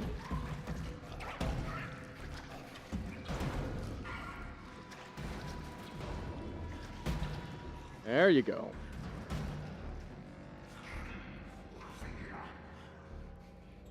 So if you're looking for something a little more mechanically complex or a little more mechanically rewarding, you're probably going to go towards like a Resident Evil game.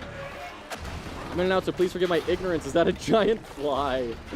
No, it is an oil rig worker who got Cthulhu juice spat on him and is now like the thing. Fucking really?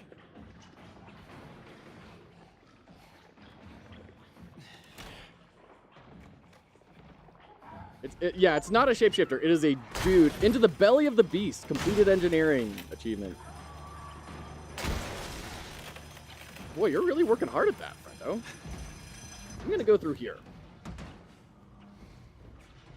Can't open it. Still? Really? Okay. Think exactly the same of Resident Evil. What, that it's not mechanically complex enough? I thought it was Finlay with the lights coming back on. It worked? Thank Christ. Finlay was here, but we get separated. You alright? Aye. The rig isn't though. We're starting to sink. You kidding me? How long till it goes under? Soon if we do nothing. Look, I need you to come down to the pontoons. If we engage the tension winches in all four legs, we can buy some time. What's the point?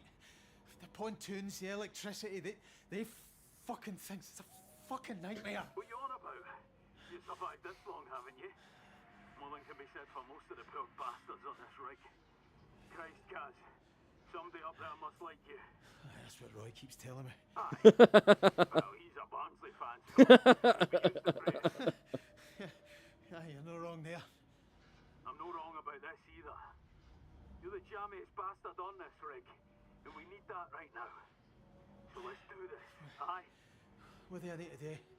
You engage the winches in legs A and B, and I'll do the others. Easy. There's a direct route down from engineering. Aye, alright. I'll find my way down. Top man, Cat. I'll give you a shout over the tannoy if we're in business. Okay. It's complex, just bad mechanics, intentionally awkward camera, shooting, and movement. That's why my favorite Resident Evil was 4. I really liked 4 because it kind of addressed a lot of that. And I know a lot of people didn't. They didn't like that heavy action side, but it's also why I really liked Condemned, because I liked being more in control, and I know that's kind of anathema to horror in general. People don't like that. They want to feel out of control. And that's fair. It's fair.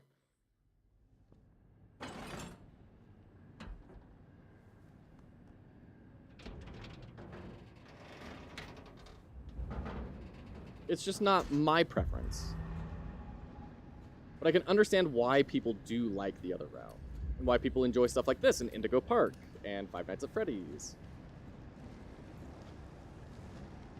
The hesitation there is kind of refreshing compared to other games where the characters are just so gung-ho with dangerous fetch quests that no one else seems to want to do. Yes, absolutely. So we've talked a lot about the voice of the audience. That dude was 100% not even just speaking to the player, he was speaking to the audience. He was, because the players, like at this point, I'm the same way. I'm like, guys, we're not getting off of this thing. Best we can do is just blow it up. And they probably knew most people were going to be feeling that way. And so they let the main character feel that while giving another character the opportunity to buoy them up and say, all right, we'll keep trying. That was very, very good. Once again, this is all film technique. We've been seeing this game using film as a huge inspiration since the very beginning of the game. And not just in a, like, oh, it kind of feels like a movie, but, like, understanding what makes movies work, what makes good movies good, and leveraging that. Not just, oh, it's a cinematic camera. You know? They're actually using the more subtle principles of filmmaking to make this game. I think they've done a very good job.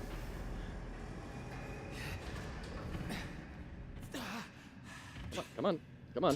The game thought I was falling there. All right.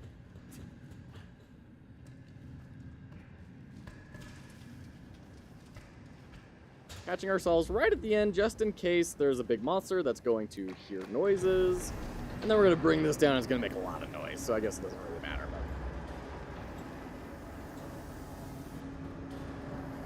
But like, I'm still 90% convinced the only way this thing can end is by blowing it all up. I genuinely do not think there is any other ending in this game. Other than... Oh, Christ. Other than potentially... Jeez, where do I go from here? I guess this was just a little side area. Just dying and getting eaten, and that's the end of the game. But that would be pretty unsatisfying, right? You have to provide some level of satisfaction in your ending. And blowing it up while super sad would be a very satisfying ending. And we'd be, you know, you could have that great moment of, you know, thinking about your kids, thinking about your wife. Wow, the IK on there is rough. And, you know, it's tragic, but kind of understandable, right? Why does it change from yellow to gray? Am I supposed to be higher up here and then, like, jump over there? Nope. True Terror, 3D first-person platforming. Oh, man. That is tough. It is very rough. But they're being very generous with their checkpoints. Once again, that's really important for horror, in my opinion. If you're gonna force people to replay a section, if they can get into a failure state in horror, you gotta keep the tension high. If you don't keep the tension high, it's just gonna be frustrating and people are gonna quit. They're not gonna get to be on the roller coaster. Yeah, can we climb down, please? Thank you. Oh, right here. Okay, there we go. That's what I was supposed to see.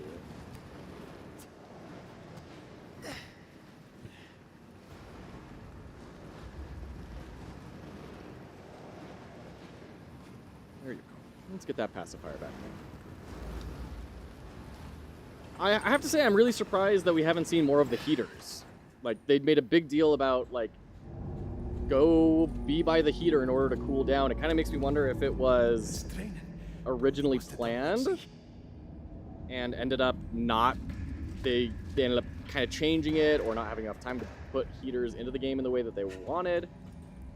Or, I don't know, maybe I'm just misreading how it was.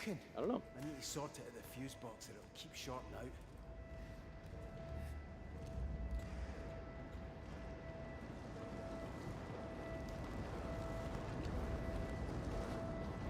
Yeah, give the player an opportunity to look down. Yeah, absolutely. Little backing there to communicate which side of the ladder is front or not. That was good. Jobok2 US, welcome in. Good to see you over on the YouTubes. What's this game here? This is Still Wakes the Deep. We're about halfway through, I think. The basic plot is you signed up to go work on an oil rig to get away from the law because you beat someone up because he was like threatening your wife or something. So you get on the oil rig to escape the law, let everything calm down a little bit. It's back in the 70s. And while you're here, this horribly unsafe oil rig hits something in the bottom of the ocean floor. And then that something gets on the drillers, and then they all turn into horrible mutated monsters, and they're eating and killing everyone. That is the plot of the game. We are trying to get out.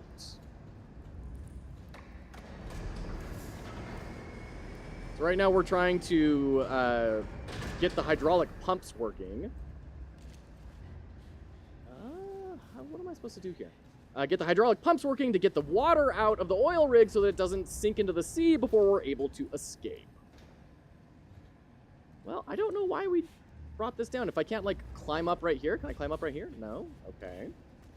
I redid the first 3 seconds. It's not the split video idea, but it's clear on what the player is doing. Nice. Very cool. Sounds great. Oh, we just had to hit the button again. Okay, great. Can't wait to see it, Endo.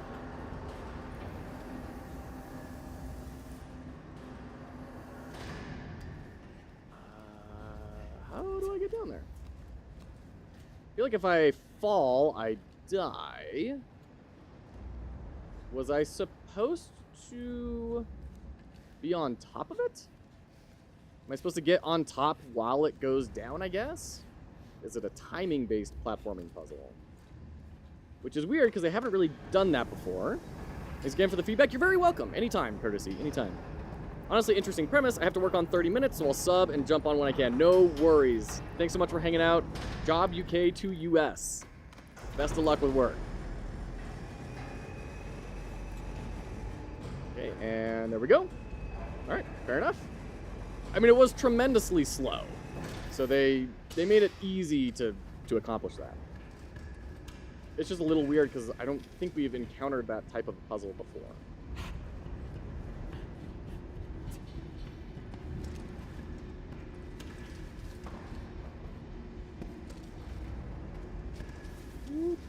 So in a sense, you know, film, they say the cardinal rule is you have to introduce all of your characters in the first act of your movie. And I think you can say a similar thing about games where you should introduce all of your mechanics in one way or another, whether it's the player actually using them or not. Back to the winch controls. Within the first act of your game. So Mega Man X does this, right, with Zero. They show Zero doing wall jumping and all these cool things that you can't do yet. But you know now, hey, that is a thing in the world. There's a fucking understatement. I've done the first cable. You need to do the same in leg B through the pontoon. Right. See you on the other side, Kaz. Got oil, water, Fucking hope so. low headroom. So that's very clever, using that safety sign to say, hey, duck down and swim. Ooh. Well, once again, you definitely had the best way out. Many more bodies are there. Jesus. Got close.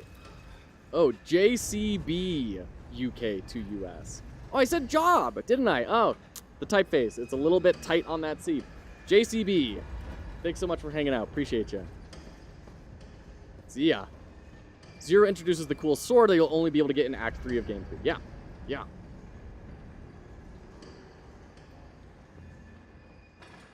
So that's something I hadn't really considered. Your mechanics are kind of like your characters in a game. They're the things that the audience is going to interact with. That's an interesting statement.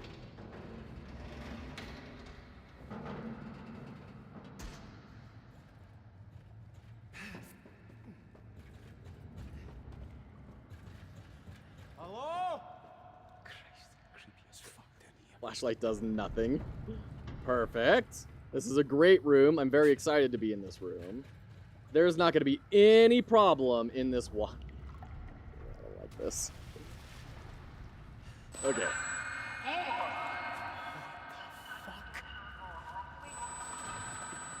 Yeah, those lights and everything in the stark darkness, really good to create a feeling of being watched. God, how did they even get there? Whoa. What just splashed?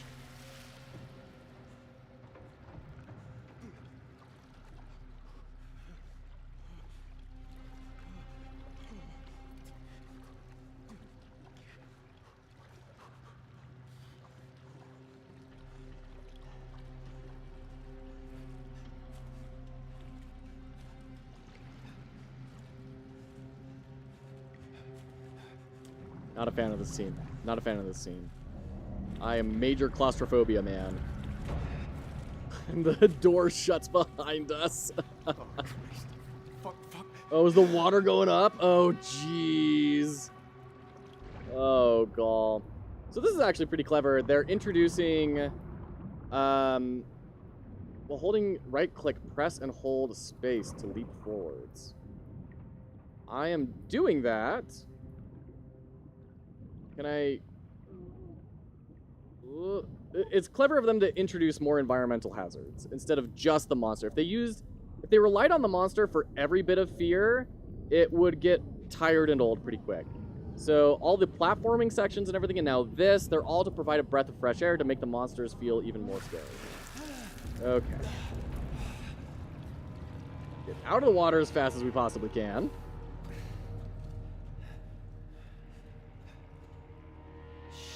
Danger, explosive hazard, strictly no smoking. In the event of drill string rupture, this area will collect petroleum overflow and must be evacuated immediately. All right, we are in ads. We're going to be right back with more Still Wakes the Deep. Don't go anywhere.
Okay, welcome back. Zaf, that makes perfect sense to me, and I think this is an emblem of kind of the different experiences that people can have in a horror game, right? Are they going to be looking at it as a game or as a horror experience? And I think you're looking at those more game sort of things and saying, oh good, I'm going in the right direction. And for me, I'm more keyed into the horror of, oh dear, I don't like this. And I wonder if there's a bit of that, oh. Okay. Of I'm playing it versus I'm observing it. No, do not want to go in there. Fuck. Warning, danger to life. Debris screen must be raised before maintenance can be performed. Lever must be fully engaged. Warning, debris screen entrapment hazard. Okay. But yeah, I mean, it goes back to the... I bet we could jump in there and die. I bet this is an opportunity they're giving us to kind of have an alternative ending. Yeah. Okay. Ah! Roller coaster, here we go. And I think this is petroleum. I don't think this is water. Or maybe a mix. Yeah, I'm gripping. Yeah, what is that unspoken contract between the game developers and the people playing the game?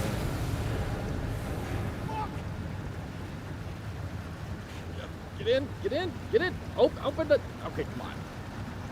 Dude. Like, can you open the door, please? Okay. Weird. Have I lost at this point? Or was I not supposed to open that door? My guess is not supposed to open that door, but then it showed me the open prompt for it, so I don't know. Let's see, where is a ceiling I can go through? Holes in the ceiling, where might you be? Crap, I think I'm gonna die here.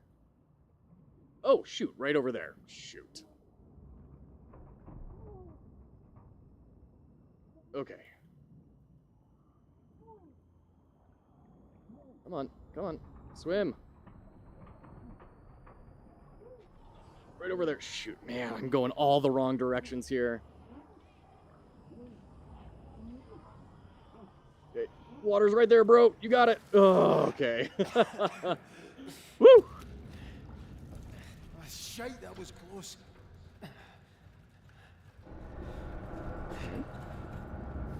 All right, let's leave the area. Making it through. Hey, bud. You need to go back to sleep, my friend. Yeah, definitely nothing's going to come barreling through that crack in the wall. Down the other one.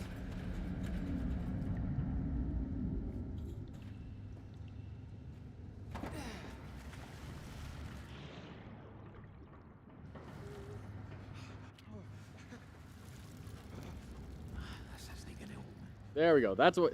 See, there's this awkward, like... It's not giving me any feedback when I click on it. That this isn't going to open needed to happen a lot earlier, and there needed to be more of a feedback about that. That's what got me confused in that last room. Okay, well, maybe we're supposed to swim through here. Maybe the thing barreling through it is us. Yeah, yellow. There we go. There's our signposting. Wayfinding.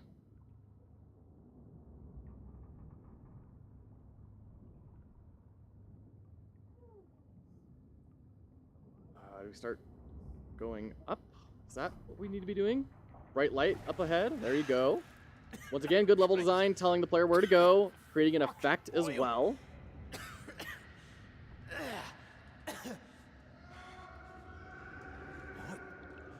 Shoot.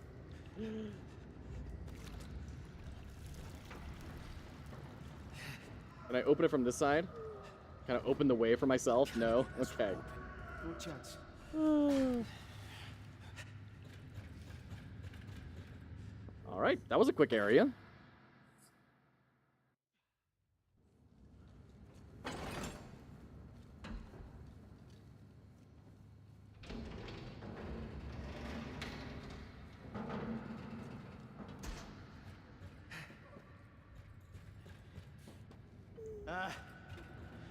Hello? Why do you keep calling out?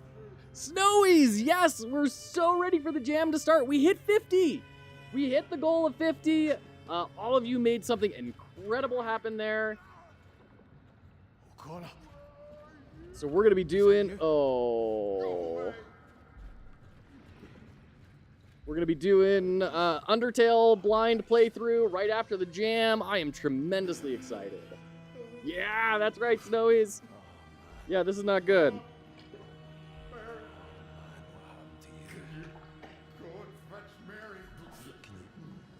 You can hear me, can't you? You understand me?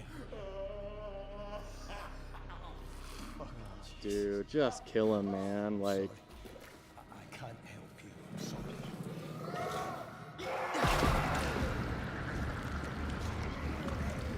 do we have to click it a bunch? Okay, click, click, click, click, click, click, click, click, click. So are we infected now? Is that what just happened? Oh, jeez. Okay. Well, if we weren't before, we definitely are now. Okay. I am mashing this button. We lost. So it'll be my first time doing 2 overlapping jams, so I can't promise I'll submit, but I certainly plan to. That's awesome, Snowies. I can't wait to see. What's the overlapping jam? Is it the Dark Souls jam? And are you going to be trying to make something for both? Or, yes, okay. Are you going to try and make one game that will fit both of them? Or 2 different projects? O'Connor. Is that you? Oh, dear. Oh, my gosh. All right, we'll go ahead and skip this. Good. Come on. There we go. Get away, get away, get away. All right. Jeez. Okay. So those can shoot out of everywhere. Great, let's get out. Close. No, thank you. I keep looking down for like bloodstains or something. You know, that definitely seemed like a I got infected sort of moment. Separate projects. Wow, Snowies. That's very impressive. Already banged out what I want for the Soul Gem. I mostly just need to add more enemies, way more levels, and a boss. Like I've largely finished what I want out of the Soul Gem. That's impressive, Snowies. Well done. I'm bummed about missing the Soul Gem because that would be a really fun one for me. It would hit a lot of areas that I have no experience with yet in game dev. Of, you know, hitboxes and level design. I've done very little level design. Most of the projects I've done have been like roguelikes that are all just kind of, here's an enemy, here's a set of mechanics, engage with the mechanics to defeat the enemy. So I would have loved to have participated in that jam if it were just in a different time.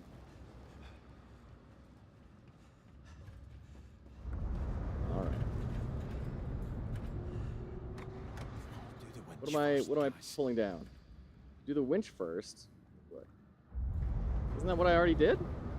Didn't I already do the winch? I thought I was going to do Gauntlet for your jam, but after testing the waters with art on the Souls jam, I learned me making assets is a huge mistake. Oh, shoot, that's the whole point. You make the mistakes on something small like a jam. I just started a rough prototype about the Souls jam, an Ikaruga-style bullet hell with the light and dark theme. Nice. Mechanics all work, would just have to add content. We'll decide if I come back to it or not after the Gauntlet. There you go. Very cool. I mean, cables just go here. There's not anything to do here. Remove safety lock out pin. Reactivate winch mechanism.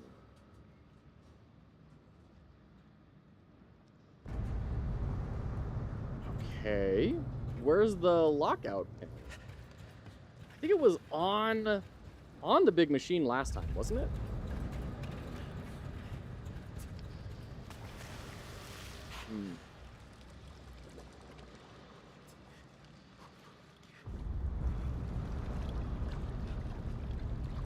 Ah, there it is. Way over there. Okay. Found it. For me, jams are about learning. I don't know if a time pressure jam is the correct format to learn about art for me personally. That's totally fair. Totally fair, Snailies. Absolutely. Some things you feel more comfortable learning in that sort of environment than others. Totally fair. All right, there we go. Now we go run over to that switch.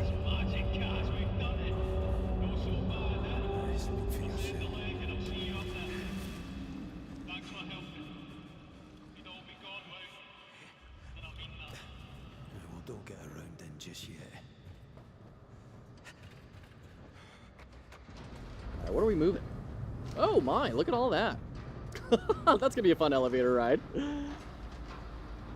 you're doing the Soul Gem and the long version of the Fox Gem. That's even more brutal. I think if I'm going to have a successful takeaway with learning how to do game art, I need to take my time and approach it way more slowly and intentionally. Yeah, absolutely. Very fair.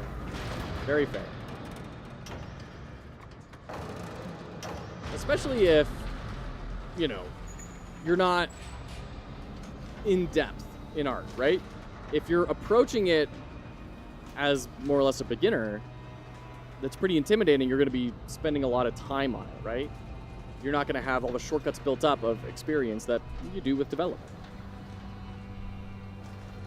I like this scene. This is cool. This is kind of like an apotheosis sort of moment, ascending into heaven, right? We have the choirs, all the little bokehs. We've got the bright lights coming down, the spiraling of the things leading your eye upward. 100% polygons for the gauntlet. Won't even get tempted. There you go. I think that's a good idea, for what it's worth. You don't have a lot of time. Surfacing. Escape from the pontoons. All right.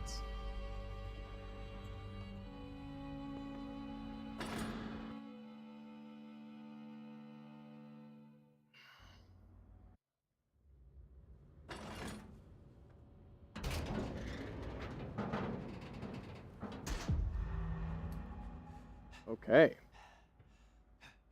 Dormer was a name for courage. Jesus. Got it. Okay, speaking of the heaters.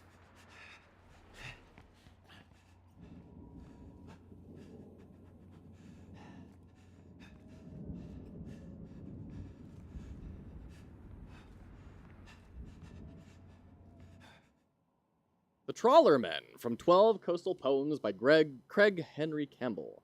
From o'er the Fulmer, huddled close together in flock against the winter brine, black shine the stone of echoed sounds, home to yellow lights of trawlers strayed and bound. By heavy midnight come upon the shoals of cold north singing, old bears grip upon the tiller, down below the faded boards, and hand-smooth tokens speak of scrabbles lost and won.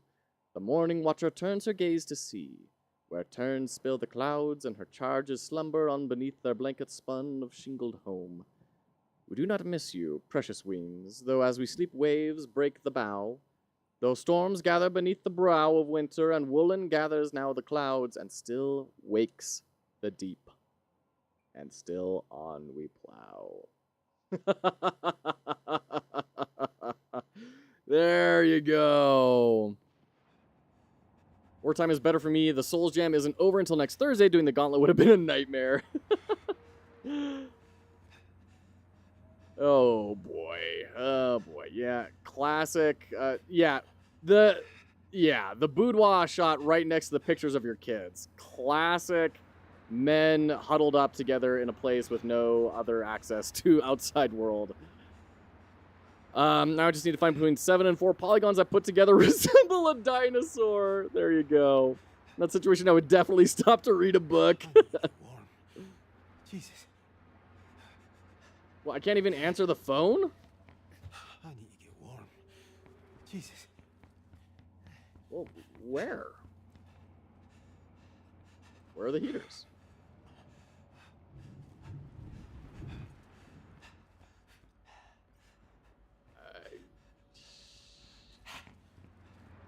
Thought I remembered what they looked like.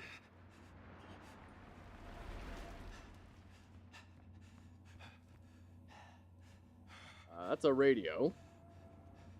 Not a heater. That's a trash can. I love lamp. I love towel. Where's the heater? God dang it. Oh, it's right here. It's right here. There we go. Sheesh. Yeah, thanks, that guy. Get out of this fucking place. The theme is not out yet. The theme is not dinosaurs. You're all wrong. Christ. I better check on Roy. All right. Are we going to make a call for the first time? No, we're receiving. Okay. Oh, no, we are calling. Fuck's sake. Oh, gosh, mate, thank the Lord. I've been worried sick. I'm sorry, pal. I've been out of the shop since I last seen you. What's going on, Kaz? What happened with the chopper? That cunt tried to go with us, but, well, didn't work out well for him or the bird. Bloody hell, Kaz. Is anyone alive? Aye, I saw Finlay. We had to get the Jennies on. And Brody as well, helping with the tension legs. Do you know what? I'm a fucking rig expert now. Told you to take no time. Yeah, I'm glad you've not been alone out there. Those two are all right. I saw O'Connor. He's one of these things, but I thought... fuck, I don't know what I thought, but whatever it is folk are being turned into, there's something of them still in there. What's going on? Roy? It's all right. It's just me being clumsy. Once I get my shot, I'll be right as rain. Do you need me to come and get you? No, I can do it. So this rig out. And the way to get us home. See you, girls. All right? Aye. You're a good lad. I feel like Roy's already dead. My Suze loves you. She does, you know. And he knows it. She really loves you. And he's trying to encourage Kaz to get out of here. Aye. Like, I think he maybe got caught or something. Will you make it to the cabins all right? Yeah, I'm on the way now. You, be on yours. I'm praying for you, mate. What a cursed numpad layout.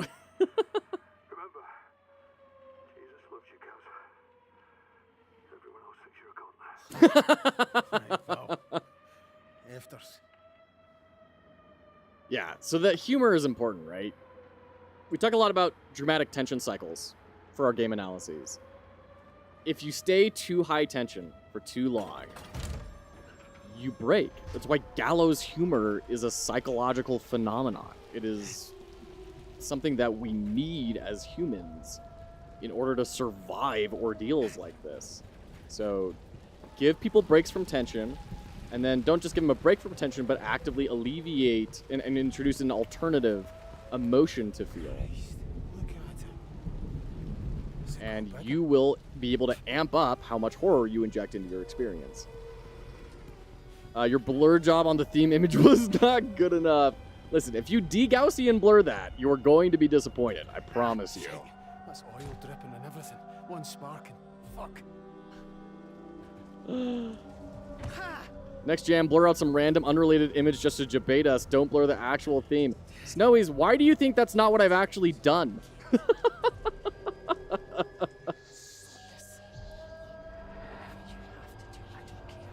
Suze. Jesus Christ, what the fuck is happening to me? Ah.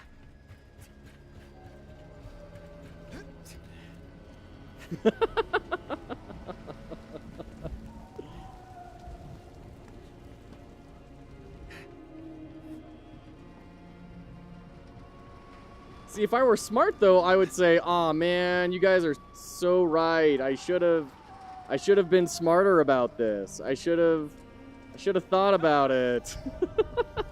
Totally not drawing. Practicing drawing 16 pixel dinos. Oh.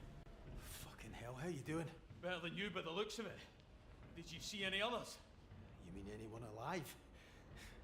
Well, I spoke to Roy. He's no doing great without his insulin.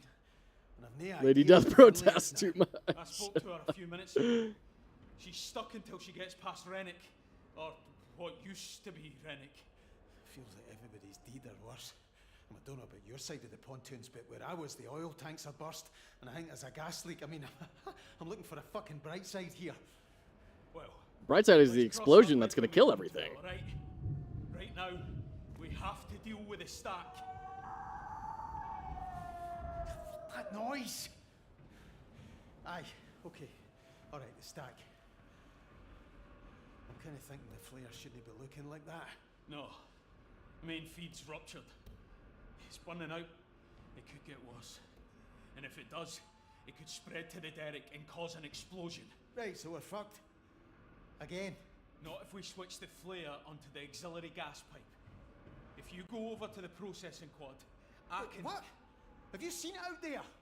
Oh, aye, it's quite nice in here, you know. Maybe we should swap. You can't work the controls, Kaz.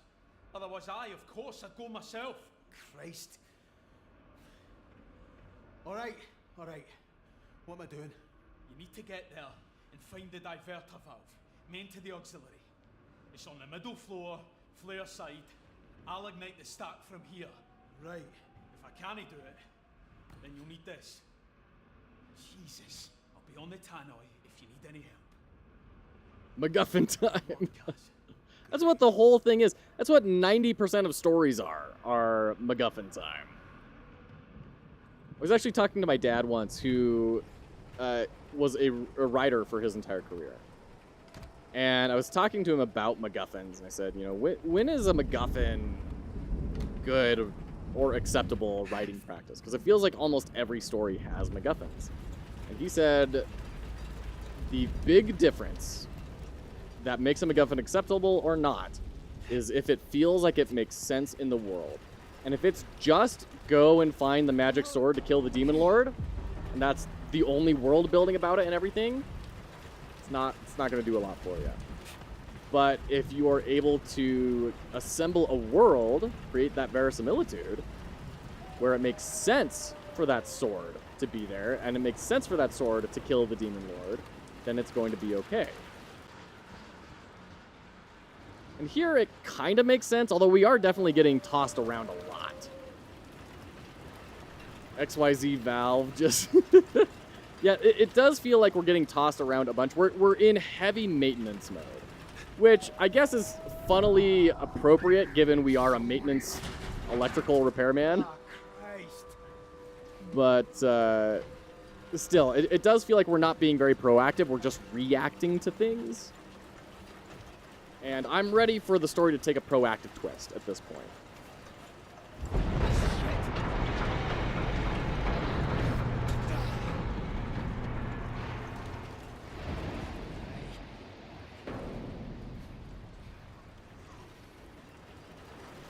Okay. I don't really know what this is supposed to be telling me. You are, what, outside? I don't understand.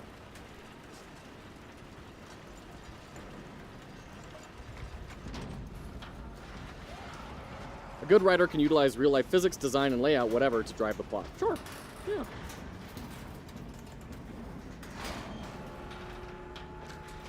Oh, shoot.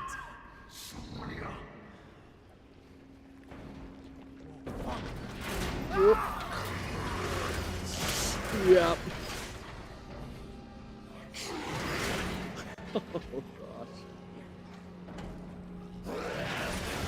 Dude, he's gonna break through. But I'm guessing when he breaks through, we're gonna fall. Okay. Failure rates of those elevators. Yeah, for real. They did, to be fair, they did establish that early on. Where they said there are a ton of safety problems on this rig.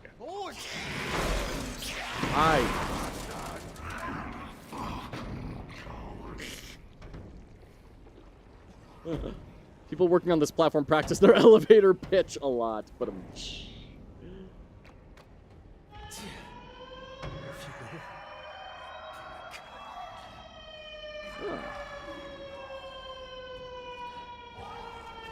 okay, cool. Is this gonna be like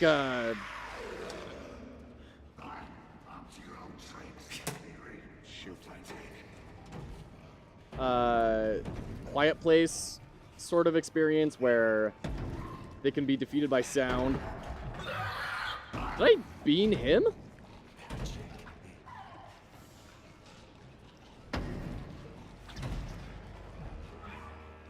Okay.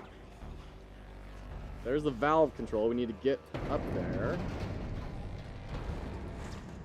Not your old tricks again. Oh no. So we can start to see why shaking up the source of tension from monster to environment is so important, right? With too much monster, you figure out all the rules, you see all the content there is to see. It's tremendously boring too much. Aren't you calm about this? No, I'm gonna die here. Yeah. Oh, man. Oh, and we're in ads. We're gonna be right back.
Okay, welcome back. Also, that guy Doru, sorry, I just barely saw the auto mod. I apologize. Oh, you should try not dying next time. I don't know, it's kind of fun.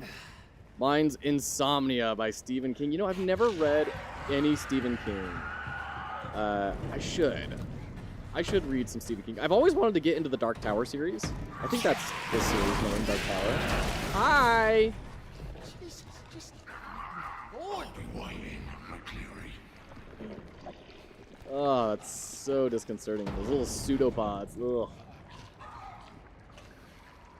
So that's his head. Yeah, you can barely even make it out. Come on, crouch. Yeah, sometimes it just doesn't really work, the crouch. Nicholson, I'm not totally sure. We're going to reveal the jam theme in Discord tonight. And then tomorrow, we will... always. Dexleon with the 5 bits. Thank you. It's tonight. Yes, tonight in the Discord.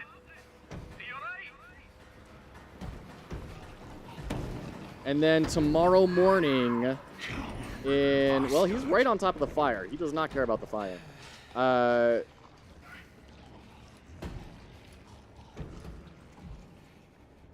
They give you a vent right there just in case. Discord tonight. Start of the stream. Tomorrow we'll update the itch page. Hit a monster with a throwable. General Strike. Amazing. Joining the Discord? Yeah, Grumpy, absolutely. Alright, that's not really a hand. I don't... Oh, good. They give us 2 throwables just in case you mess up with one of them. That's good. What's the Discord? You can find it right here.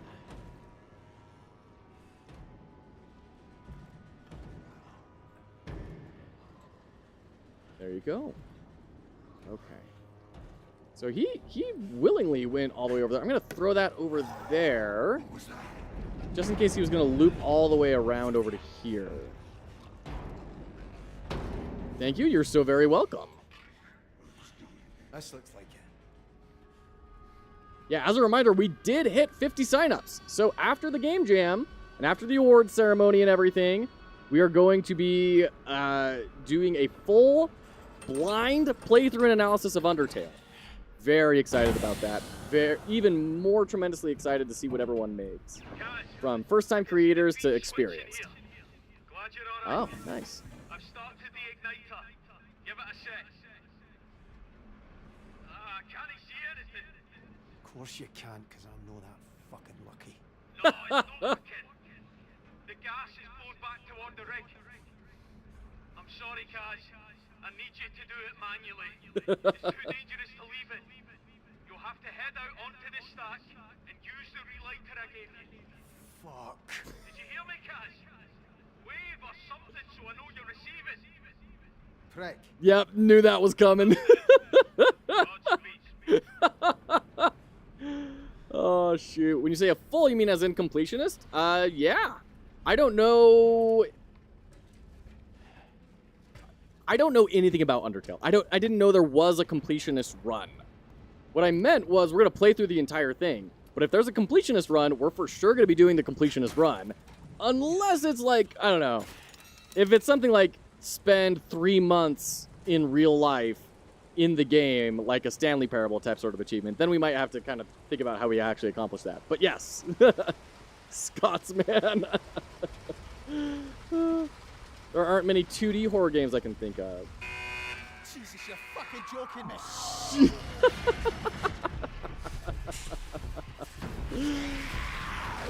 So notice how I started laughing there, right? Instead of being scared. I wonder why. Fuck's sake. That's something I want to think about for a little bit. Why did I start laughing when I saw him chasing me instead of screaming in terror? I'm trying to save us, you stupid fucking bastard.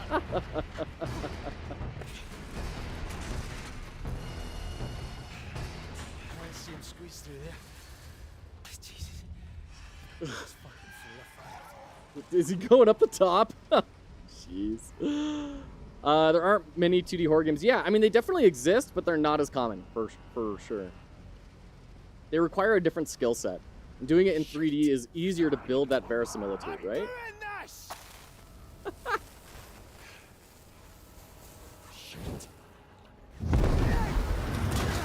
So there we go. There we're going to see the fire hurts him. Very predictable and very Scottish. Both funny. Oh, there he goes. Beacon in the dark. Relit the flare. Oh, there he goes into the water. Jesus. Adair's down. We beat one of them. Dialogue was just a funny Brit. Faith knows another matter. Or Scott barbecue. Kaz, for fuck's sake, move! It's about to collapse! Kaz! Just in case the player wasn't already running, Help me, right? Kaz! Please, man, hurry! Why are you stopping? Oh, jeez. Always funny to see a cursing person with a funny accent. Oh, shoot. Oh, I'm sorry, love. I'm not being difficult. I'm just trying to pick up the pieces of your mess. He wouldn't let it go, okay? He's carried a fucking torch for you since school. He's always hated me for being the bigger man and for having you and those beautiful fucking wains. Oh, no. Still love the Bigger Scottish man. translation You're not shitting subtitles. Me, McCready. You're the bigger man. Your 8-year-old daughter's got more brains and bigger balls than you have. What about the kids? The flat's in your name. You go to Berlin and they just take it away. Listen, Suze, come on. No, you shut it, McCready. You sit your arse down and you just listen to me. How can we not just talk about this? Because I am smarter than you, that's why. And I will not let you drag those girls down with you. You sort this. Whatever you have to do, I don't care. You sort this or I will leave you, you understand? Suze, look, I'm really sorry. Kaz, just enough, okay? Just get out of my sight. Try not to put anyone else in hospital the day, yeah? That might make a nice change for you.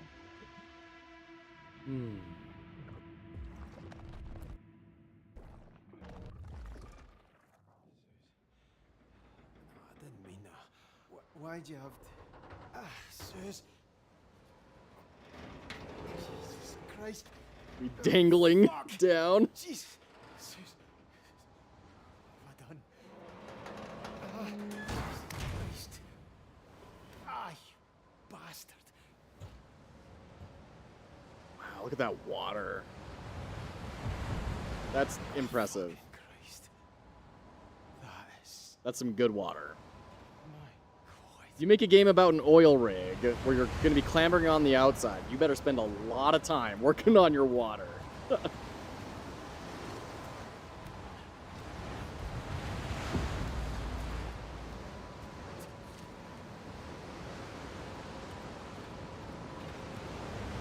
weird. Sometimes they like disable your sprint, I'm noticing. Like I can't sprint right now.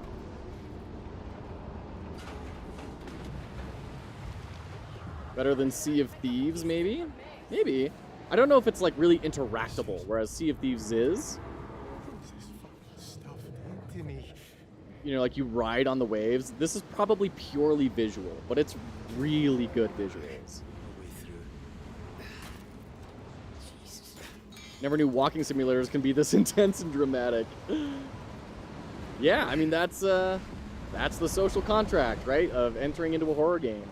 That they are going to remove a lot of control from you, and you are going to be okay with it. And you're going to allow yourself to be scared, but you're going to trust that there's a way out of here. At least for the next section.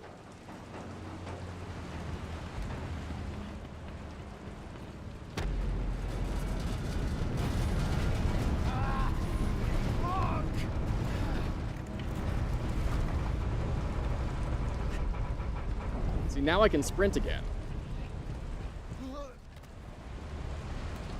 They also did tighten up the controls enough where you can jump and hold in right click to grab a hold of that. That feels really good. They, you know, there have been games I've played in the past where they wouldn't have allowed that. They would have said, no, you need to do right click here. And if you jump, then it moves you past our trigger for that right click. And you die.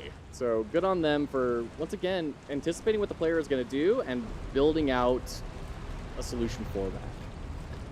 The distance of waves that need to be simulated at once is smaller. Yeah, totally fair. Christ, what were they up to? If you read this, I'll meet you in engineering. I did my bit. Your plan better work. Last chance. F from Finley. Okay.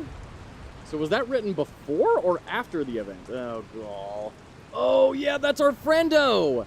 That's the guy that we were trying... Yeah, remember? This is like at the very beginning of the game, where he was stuck in there, and we were like, yeah, no, dude, this guy is super dead. Nice drafts, mate. What a mess. He's for sure a monster inside of that pod. Yep, there's the payoff. Okay.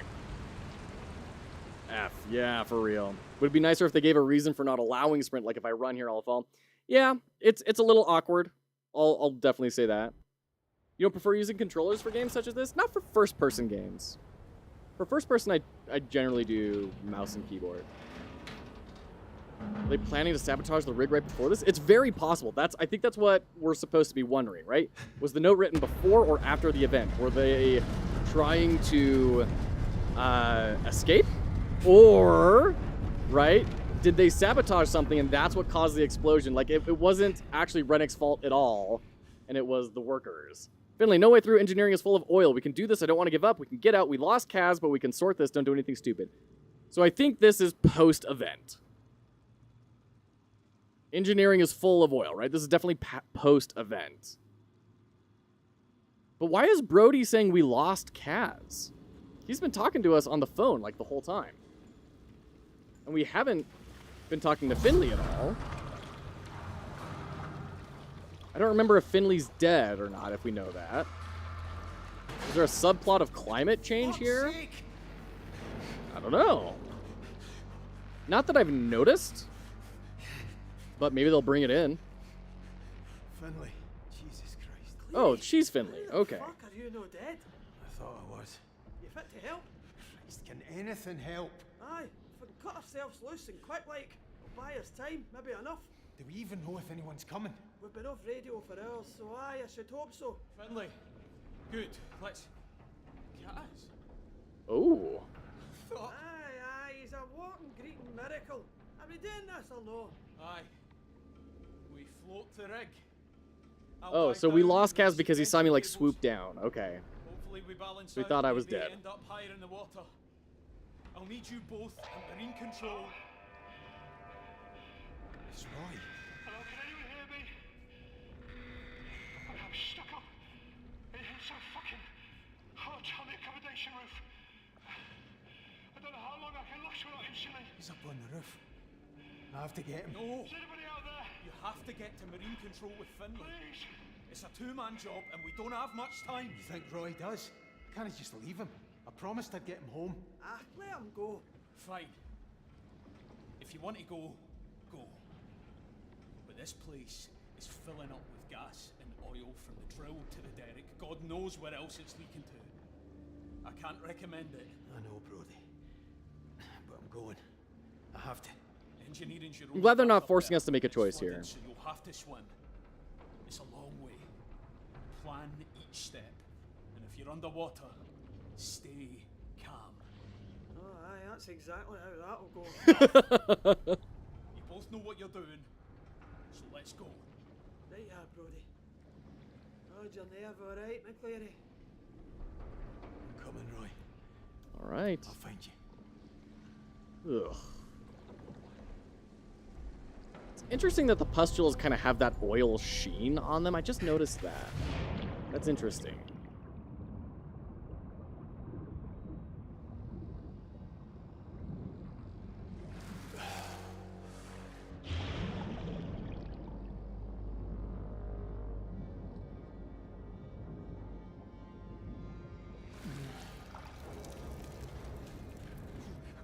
Fucking thing's locked.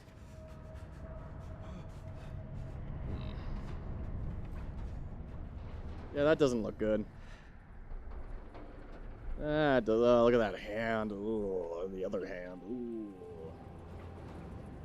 Okay, so that's locked. There's not a padlock we can rip off of it. Stuck fast.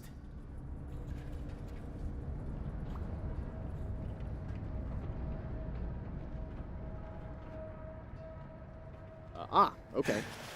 I'm glad we had the hint there. 'Cause I don't think I would have been able to have found that very quickly without the hint. I'm holding Yeah, it says, it keeps doing this. Hold right click and press space to leap forwards. It doesn't seem to do anything for me. Oh, we're supposed to be grabbing a ladder? There we go. There we go. Okay. There we go. Okay. Yeah, I totally missed that, which means there was an opportunity for us to do that in an earlier section. We didn't. So they allowed you to get past that section without having that mechanic understood, which is interesting.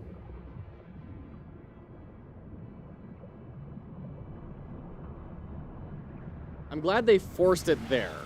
I'm betting that there's going to be a chase sequence where we really need to have that mastered here in just a little bit.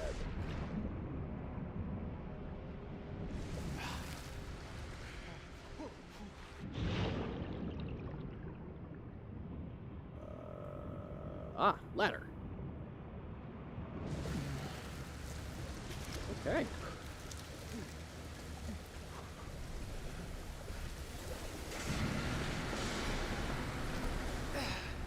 So we still have Rennick. We still have a couple other guys that are all monsters and not just flesh explosions. Although we did kill one, so that's pretty cool. I mean, I guess we don't know if we killed him. He lit on fire and fell down into the water. So the water would have put the fire out. He may still be fine. He may come in and swim and grab the boat right as we're leaving and drag us down. Level designer phoned it in and just added markers for this section? What do you mean? I can press tab to bring up a hint, and I haven't been doing that for most of the game. They actually asked me at the very beginning, do you want hints on all the time or just when you ask for them? Right at the beginning of the game. Now it makes sense? Yeah.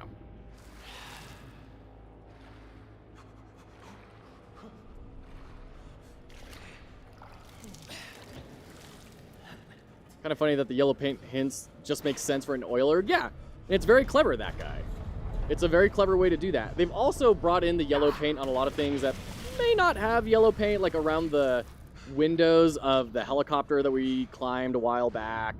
There have been times when the yellow paint doesn't make sense, but you know, they've built up the understanding and the verisimilitude, so you probably don't even notice it necessarily when you're going through it. And that's good world building, right? They spend enough time establishing yellow as directions, but also in a way that makes sense, that when it doesn't make sense, it's not that big a deal.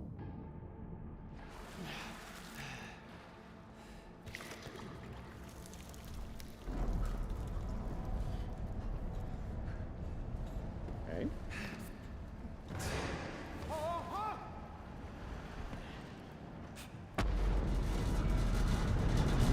My guy has got to be so sore.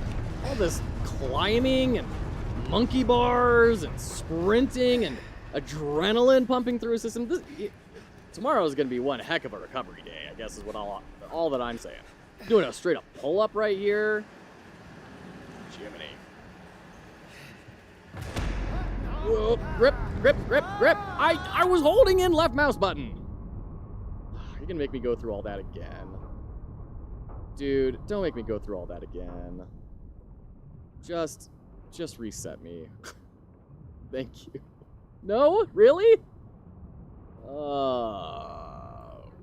Wow, that was really far down. Jeez, we went really far down. I wonder if there was something I could have, like, seen down there. Because I was holding in left mouse button. It did not want to let me climb up there. Or it broke. One or the other.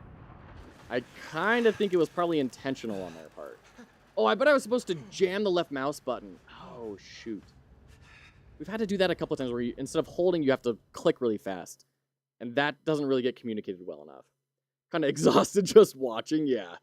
Isn't yellow paint universal for safety standards in factories and industrial sites?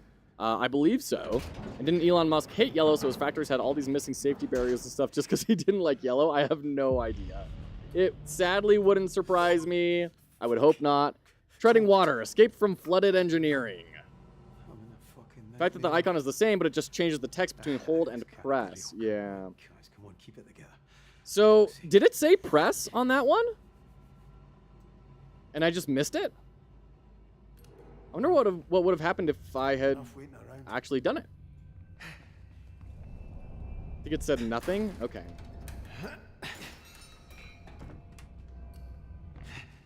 It was too fast? Yeah.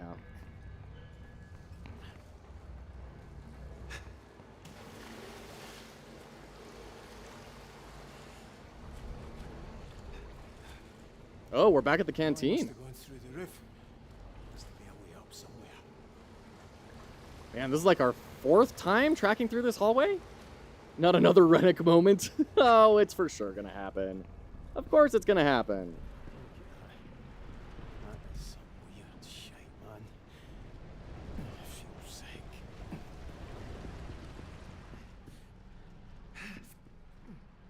Still got that TV with the picture. Christ, that stuff is rank. Jeez. The kid on the TV broadcast, yes, it may have been an actual, like, signal interrupted thing from that time period, but also they chose to show it that way, I believe, to highlight more of the danger, right? Having a kid next to a dangerous situation, that's already going to heighten your mind, and it's going to provide that contrast of, oh, this is deeply unsettling. As much as I love you, Tinction is streaming our game. Nice! All right, go take care. You have a great time with Tinction. What Chipotle does to ya. Duty Fighter, welcome in. Good to see ya. Oh, God, is that... Oh, that's a face.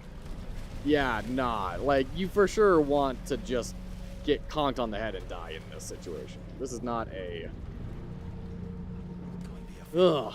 Down fucking somewhere. Yeah, right? Can I crawl underneath? No, okay. Ah, there we go. Did I miss any Game Jam information? Just that we hit 50 sign-ups, 2D Fighter. So we are officially going to be doing that Undertale playthrough right after the jam. We are going to be doing the theme reveal in the jam tonight on Discord. Early for those who are active on Discord. Oh, And then tomorrow morning... Poor bastard. Tomorrow morning, oh, God. Oh. At 9 a.m. Eastern, we're going to start the stream, and we will do the live reveal and updated itch page then. Aye. That's right, you stay over there. What? I'm sorry, man. Stay over where? I missed that. 11 hours to go! Yeah! Super exciting. I need to explore the other area. What is over here? Why do they have this space? You are actively blocked off from going over there. Okay.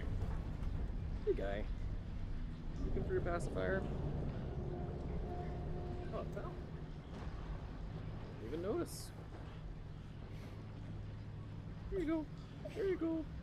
Hey, you get some sleep, little guy. You're still sick.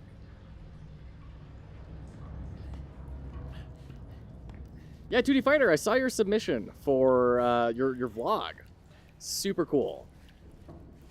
I really want to learn Unreal. Everything that I've been seeing, well, not everything, but I've been seeing a lot.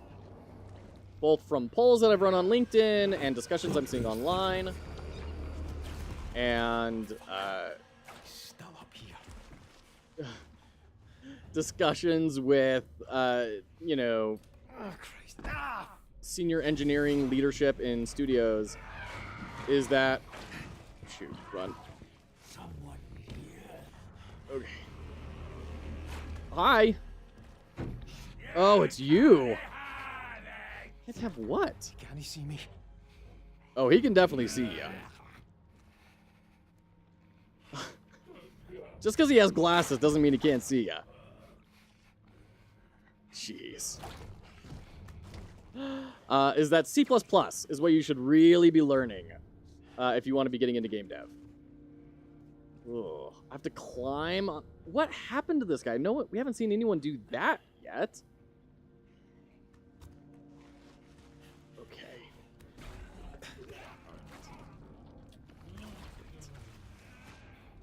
It's too hot.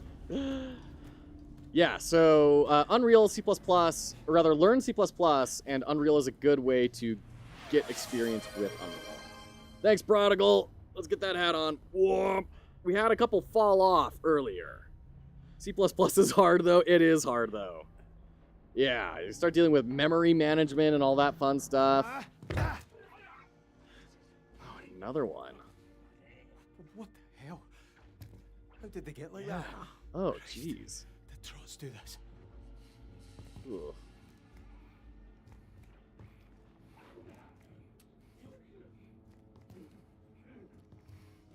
Oh, God. Oh. Ugh. Sure. All right. We do have ads starting in 30 seconds. We're going to go do those ads. We'll be right back with more Still Wakes the Deep. Don't go anywhere.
Okay, welcome back. No way around memory stuff, especially on memory-demanding games. Roof access. But I'm so close.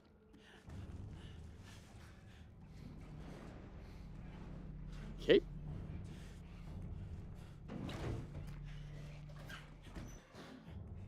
I saw those things shooting out again.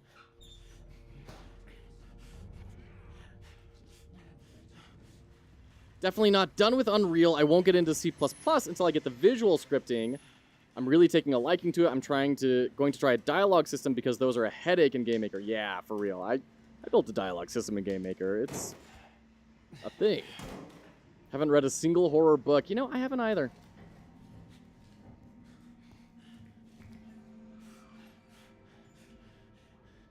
Was that Butt Dude from the beginning of the game? Jesus.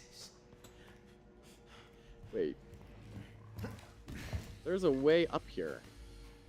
Is this where I'm supposed to go?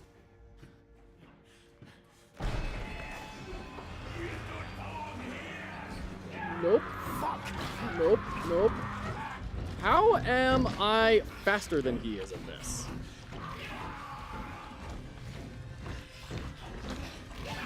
Those sound effects, man. Go. Fall down. And run. gosh. Okay.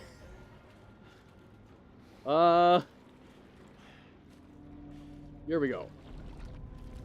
Such incredible roleplay and build. I loved season 2 of the Candela Obscura tabletop RPG by Critical Role. Such incredible roleplay and build. Very cool. I haven't, I've never. Oh, there's Roy's Insolent. I've never done anything with Critical Role. I tried getting into. Wait a minute. What's happening there? Just come on. Just climb on top of the desk. What is this?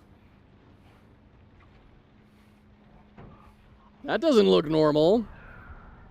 That looks like this is all a metaphor for we're in hell. Yeah, is it all in your head? Yeah, for real. 3 videos, each 4 to 5 hours.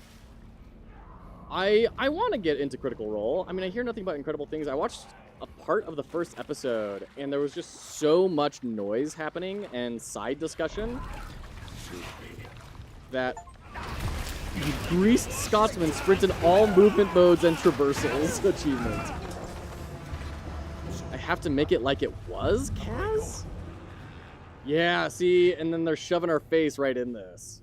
Yeah, no, this is not normal.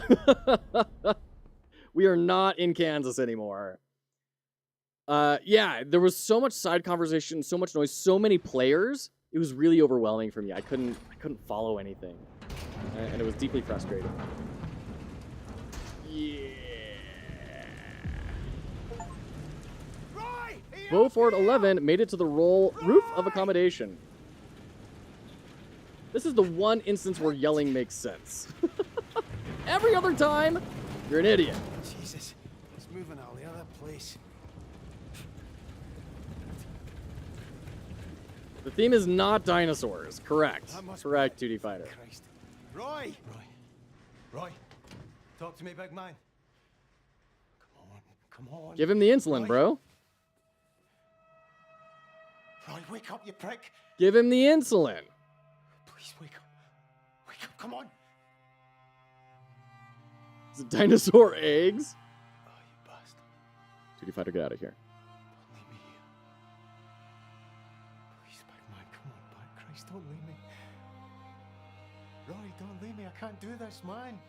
I'm scared, Roy. I'm fucking terrified. What am I going to tell Susan? Hey.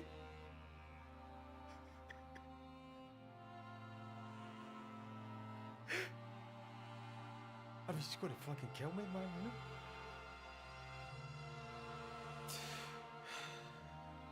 She loved you, big man. She really loved you. So did my girls. Man, what am I going to tell them? Oh, sorry. Uncle Roy's not coming home. Aye, I know. Me and Ollie.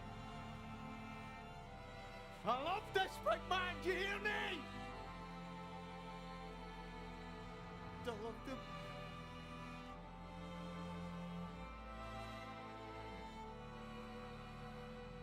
Yeah, so I was right. He knew he was dying, sending his last message to Kaz. Ugh.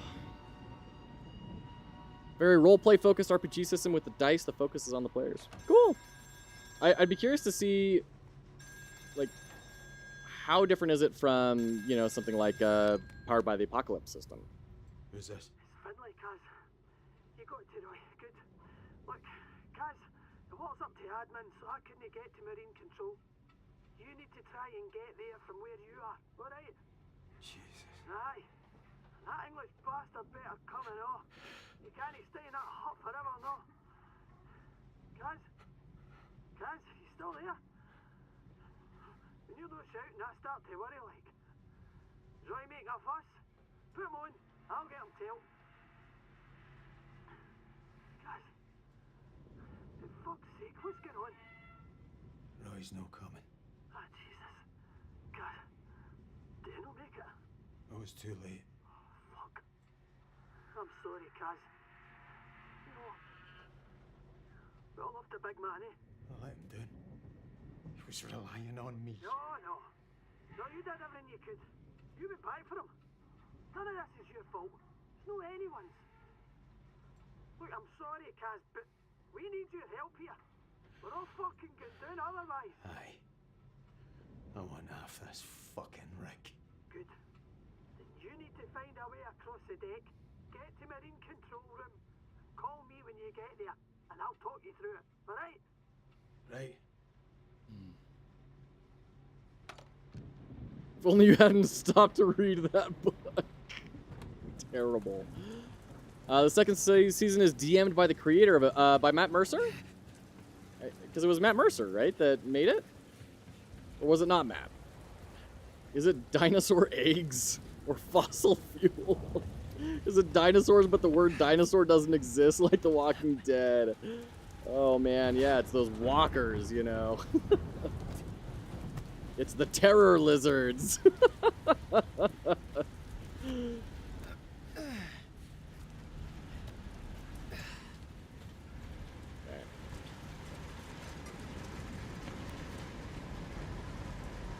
Is it even going to hold?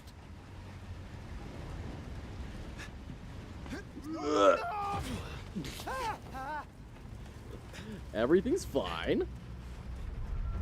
Slowly now. Steady. Oh, we're gonna climb up above. Okay. Condella Obscura is not made by Matt. Oh, okay. I thought it was like their whole big thing. Okay. So are they just publishing it then? Why is there yellow here? Oh, we have to go around. Okay. Let's go. To go slow.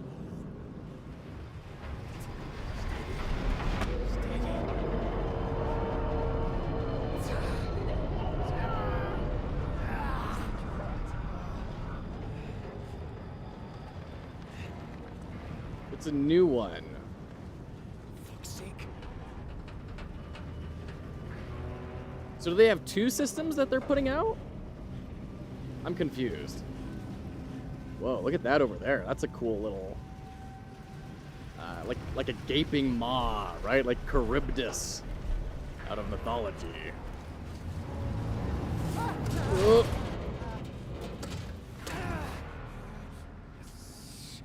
These are dragons. Fuck. I think they have multiple. They do also do just yeah. I know they do 5th edition, but I know when the whole open the GL fiasco hit, they announced their new system they were making, right? But that's a fantasy one, and Condella Obscura, that's not their fantasy system, right? Fuck. Entering Marine Control. It's a fucking spaceship. I'm not touching anything Finlay doesn't tell me to. It's a fucking spaceship. Okay. Kaijus? Fuck. Rope. Oh, you know. Nice and slow. It's alright. Oh, he's still like alive. Yeah? Aye. Here we go.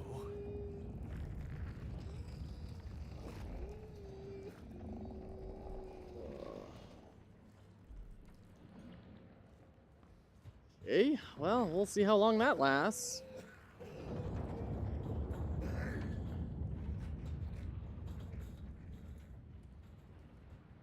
Horror drama. Sure. Okay. 2D Fighter, I really like you putting all these out because it makes it a lot easier for me to not do any of those themes. World War I era and after, somewhat Lovecraftian horror. Very cool. Oh, there's the phone. Okay. Yellow phone. I'm at Marine Control. I'm not alone. Fuck. Is it that bastard Rennick? No. Jesus. It's Roper. He's all messed up. Kaz, listen to me, alright? Listen. Alright. We need to keep it together. Alright, just tell me what to do. It's only 2 switches. You just have to find them. First, find the ballast operations panel. There'll be a switch there to put it into manual control. You flip that switch. Go do that, and then I'll talk you through the next part. Alright? Aye, alright. I'll look for it.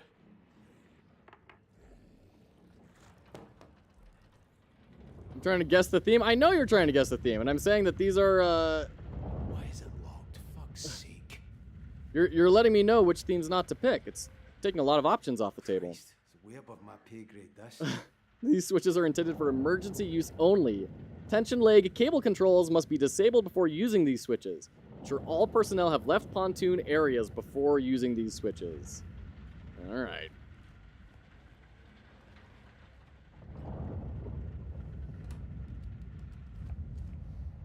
Is the key going to be on Roper? Like, it's kind of weird that he's just hanging out there, you know? Better call Finley.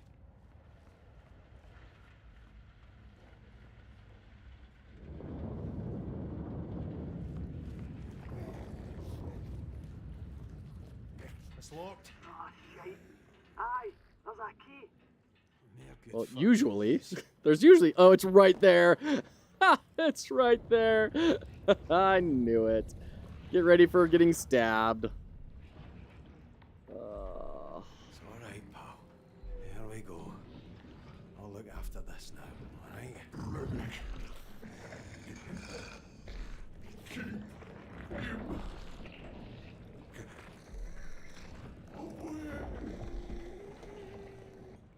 Yeah, he's talking to Rennet. He's hive-minding to him.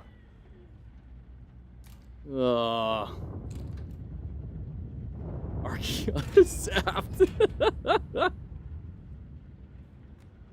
My mother-in-law. Oh.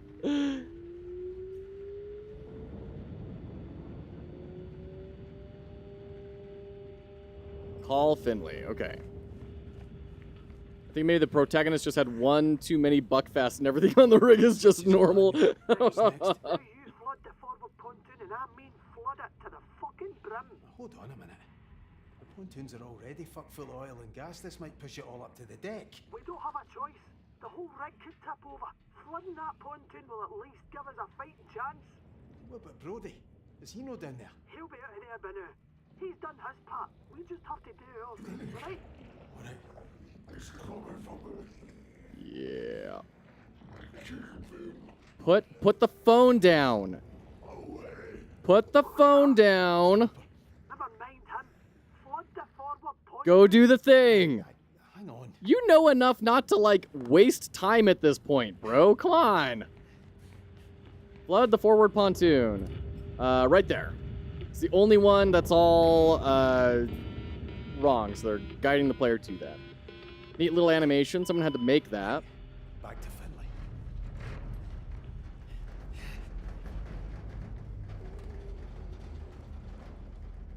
Alright, that's done. Now what? That's it. Come on. Come on. Come on, what?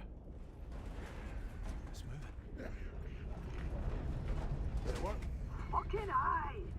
See, not so hopeless after all, eh? Oh, thank Christ, Finley. What now? Brody's got a plan. Meet us in drill ops as soon as Leviathan, we can. rebalance the Baradi. We're gonna be alright, Kaz. I fucking hope so. Alright. Yep.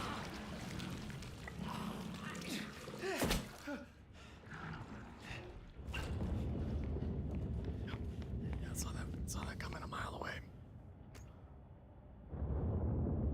Okay, alright, jeez.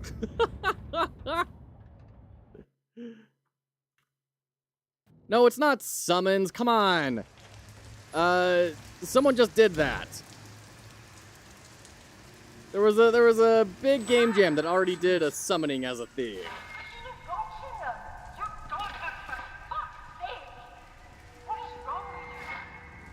Fuck! Am I losing my mind? Bro, I got bad news for you. Pretty sure you lost it a while ago. No psychedelic windows this time, though. No. Get under the water. Stay calm.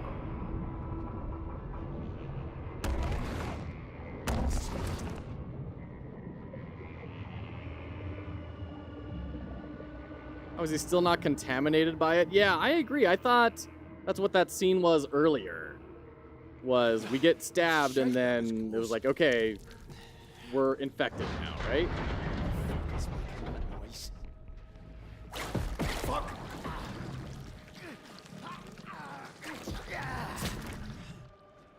Hey.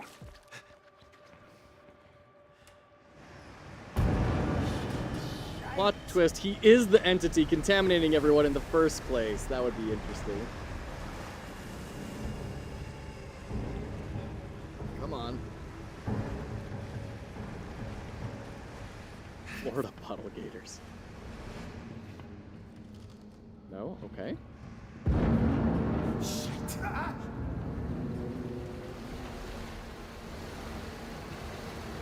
Okay. Just keep sprinting. Just keep going. Just keep swimming. Just keep swimming, swimming, swimming, swimming. Plot twist number 2 is actually bees. And the bird is going to come. Climb, climb, climb. No? Okay.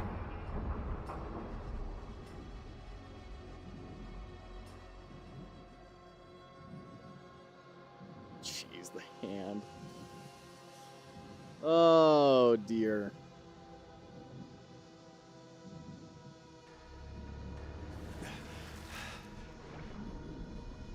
Should have closed the door.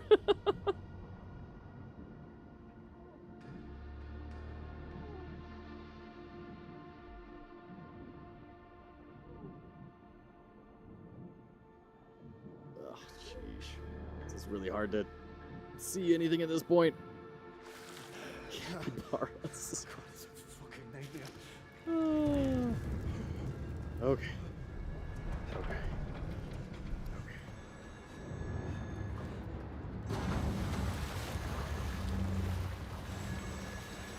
Come on. Sus! Oh, jeez. Sus! What? Sus! It's interesting. The monster under the bed. Hey, Risky Biscuit, happy Friday indeed. How you doing today? We're going slowly insane.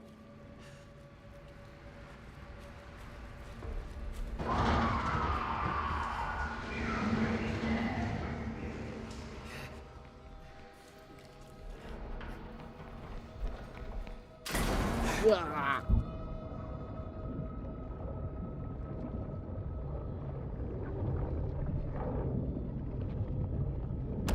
Oh, jeez. Gosh. Maybe you should call Carol. Who's Carol?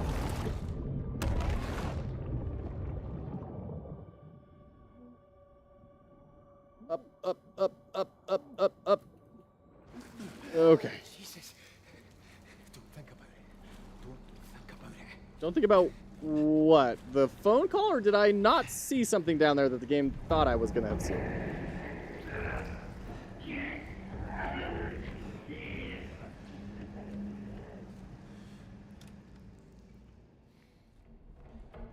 Pretty good. I might actually have people interested in volunteering for voice actors. And it'll be sad to not voice Clara. Sorry. I know it'd be sad to not voice Clara! I don't know what was more terrifying for everyone, my Clara or Rennick. Disco never dies, I mean dinos never die.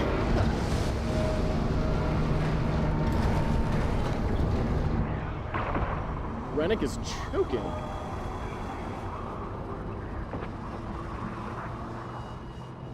Okay. Don't let me die. What? Can you not swim, my guy? Like, you're spawned from frickin' Cthulhu.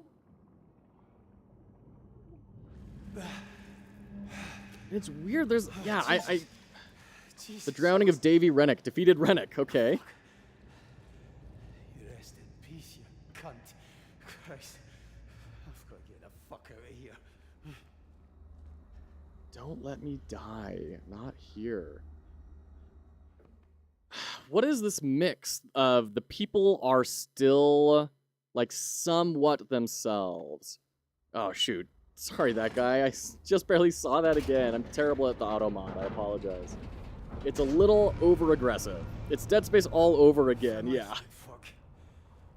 Uh-oh. Finlay, Uh-oh. what's going on? Who are you talking to?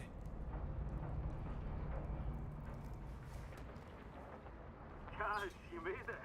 Brody, what's wrong with Finlay? She's freaked out here. Listen, Kaz. There's no much time. There's oil and gas getting in here. When it fills, it will be headed right up the drill pipe. What are you on about? I'm still in the pontoons. Yeah. I've only got a couple of minutes. I can't stop it. The rig's a time bomb now. You understand? One spark and...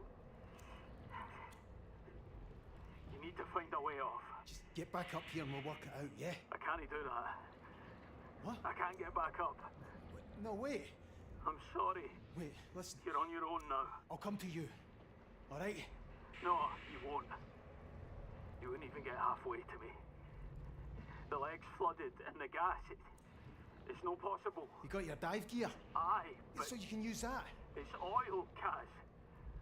There's nothing to be done. Fucking say that. I knew the risk. Once again, voice of the audience going through options here. Can he lose you as well? Listen, I'm alright, Kaz. I'm already back on Sky. You've never seen water like that, Kaz. Clear, peaceful. You just let go and everything's fine. Aye. That sounds beautiful. You go one day. Alright? No, fuck that. I'm never swimming again after this. Kaz, you and Finlay, you could do this, alright? I'm sure she wouldn't do something so stupid. Brody, you there? Kaz, What's stupid? Talk to me. it's getting higher. Alright, I'm here, Brody. I'm not going anywhere. Alright, I'm here. Brody. Oh, fuck. Brody. Jesus.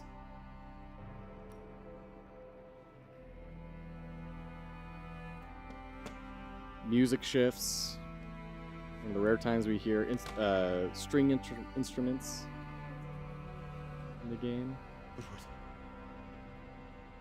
Oh, fuck. How's this happening? What do we do now, Finlay? Doesn't fucking matter. He's dead and you don't think that matters? He was always gonna die. Yep. All of them. Always. Yep. We see that. We've been fucking about with a lakey and pontoons. And we thought, I hope hell. Watching our pals turn into monsters. Never once. Never fucking once have we tried to do what needed to be done. Calm down, alright? What do you mean? I'm ending this. Fucking now. Finlay. No. Come back. Finlay! Honestly, she's got the right idea, brother. Like, this is full Finlay! Wait a minute! Jesus! quarantine. Like, Fucking waiting. you Come can't. back, you're not thinking straight! Like, even if you get out of here, how do you know you're not going to spread this to the mainland? Like, this honestly is the most reasonable option. Carol, the supervisor. Yeah. Oh, jeez. Fuck off, McLeary. I'm not turning into one of them things. You hear me?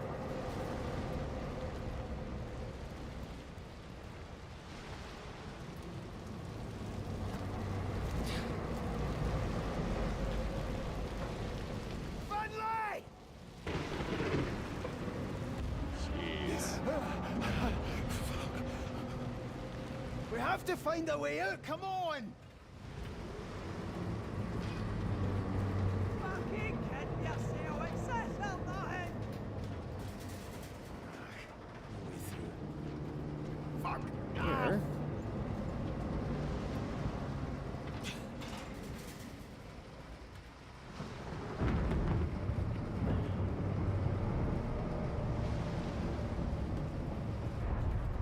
You know, if we're in such a rush, you might want to let me sprint, game. This is one of those situations where it's not making a ton of sense because she's obviously running. Why can't I run?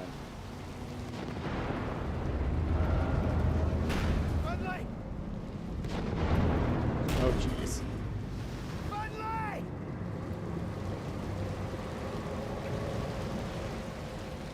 We have ads. We're going to pause it right there. We're going to pause it right there. We're going to stew. We're going to simmer in that moment. We'll be right back.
Okay.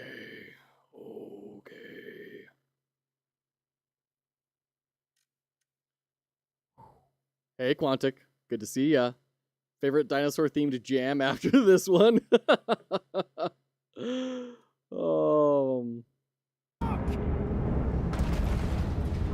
this is feeling like we're getting pretty close to the end here.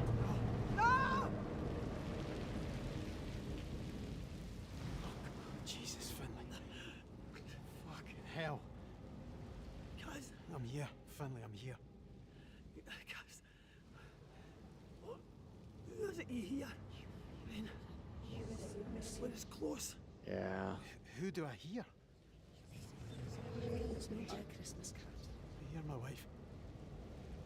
I just want to get back to her, Finlay. To my weans. I hear my boy. When he was wee, you know.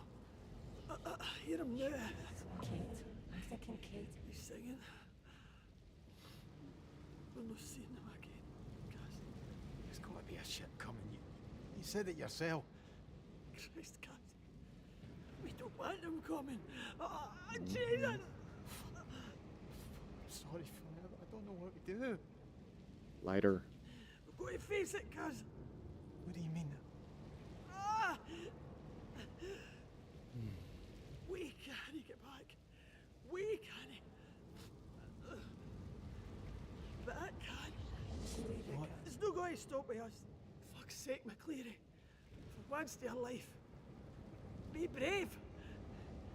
Be brave for them. You can't save yourself, but you can save them. Jesus, Finlay. You want to leave it a chance? If it gets to the mainland, you know I'm right. Almost fucking right. Yeah, saw this coming from level 1 of the game.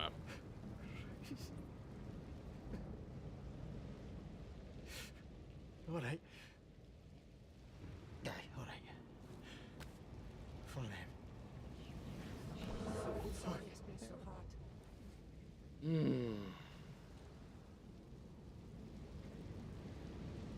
Voice actors did a phenomenal job. Yeah, for real.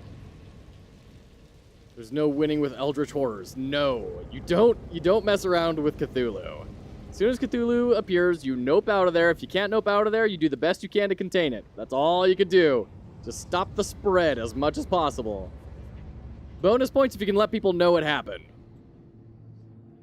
Yeah, Ascension.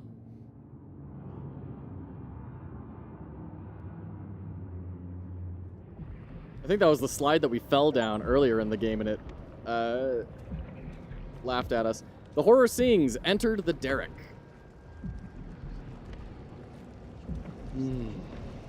There's the drill.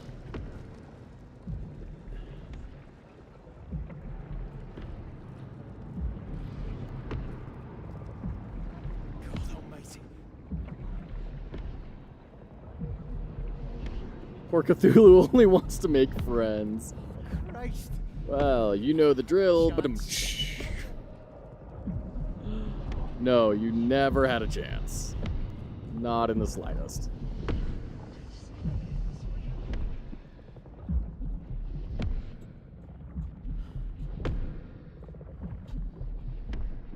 I'm sorry, Sus. I'm so sorry.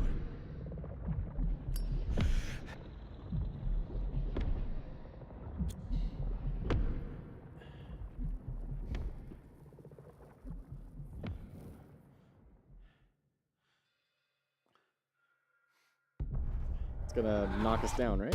Oh, okay.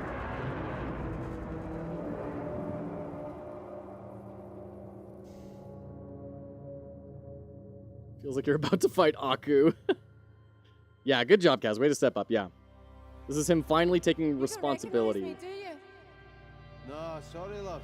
You know me. You could say that. It's been a long time though, Kaz. Hold up. Susan Lafferty. Fuck's sake, is that you? The very same. Christ, Kaz, but you look no different. I've still got the nose, eh? Well, looks like someone did a good job of spreading it about your face.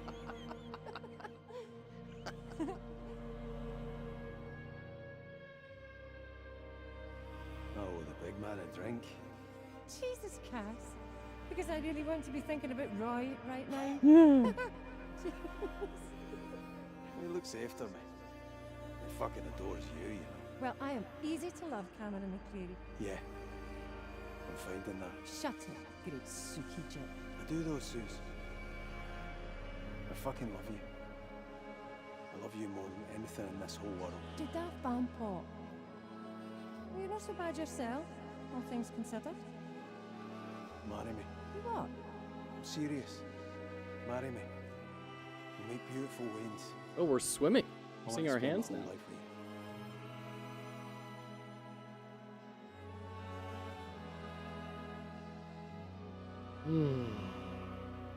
She's perfect. She looks just like you. Thank God for that. She's got your eyes, though. My dad's eyes. I'm sorry, Kaz. I know you'd have wanted him to meet her. Nah, fuck him. The bastard wasn't interested in me. Why would he care about her? He loved you in his way, Kaz. I'll never leave you, Suze. I'll be at your side forever. I'm always going to be here for this, Wayne.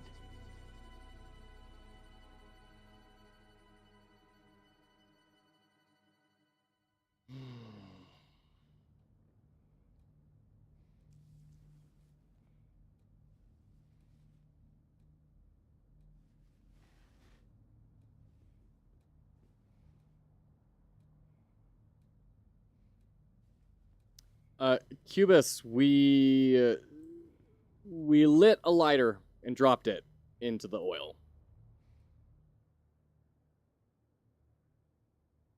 Oh, we're seeing our face for the first time. That's interesting. They've made a big deal about showing a lot of silhouettes, fogging up all the mirrors. Now we see our face. I'm guessing that's some sort of a statement of, like, finally Kaz has owned up and become himself, right? He has achieved... what's the term? Self-actualization, right? So now he gets to be himself instead of that literal shadow of himself that we see in the rest of the game. We're going to see ourselves in the mirror? Oh, bummer. Bummer, bummer. Cowards.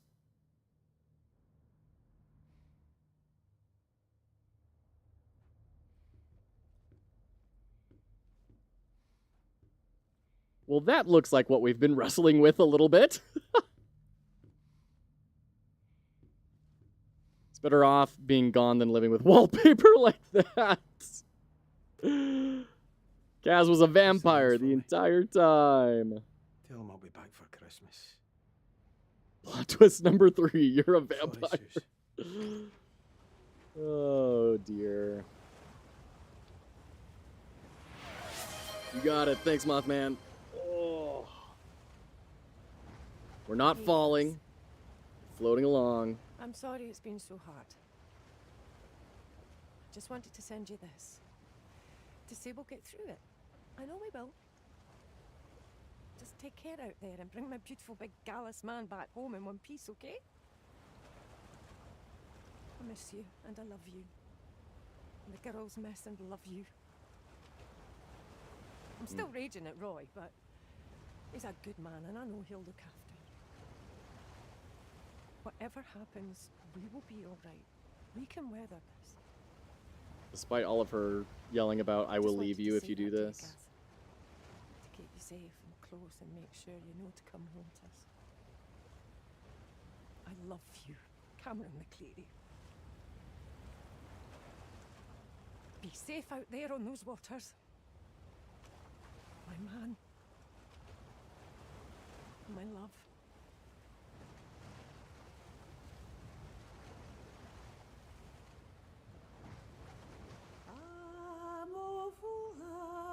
There you go. Still wakes the deep.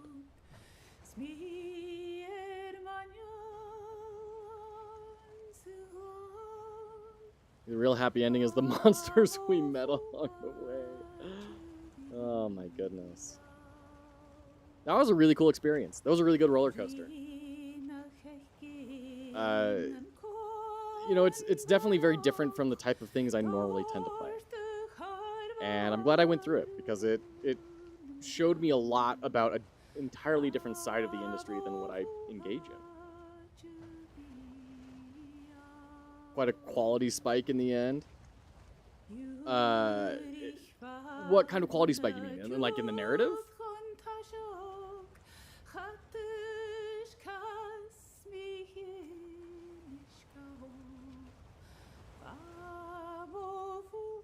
So, some interesting things as well to note at the very end.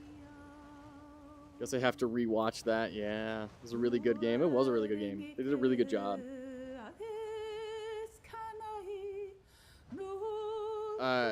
They never tell you what the monster is. They never even say it is a monster. It could just be a growth. You know, maybe it isn't a real entity. They never explain why people are kind of themselves but not. They never explain why you're hearing. Everyone's hearing different people, you know? Maybe it's some sort of siren type sort of thing. I don't know. It's always a fungus. Or bees, or a bird. So that lack of explanation is really important. Especially for the majority of a horror game, right? It needs to be unknown. It needs to be unknowable, in a way. Hey, they had UX designers and researchers. Look at that.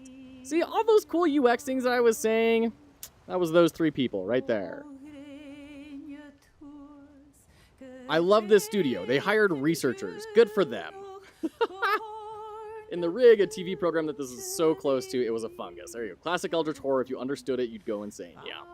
Yeah, for real.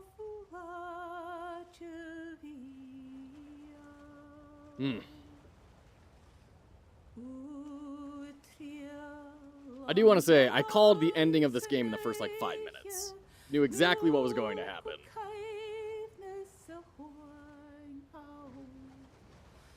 Told ya. Oh, man.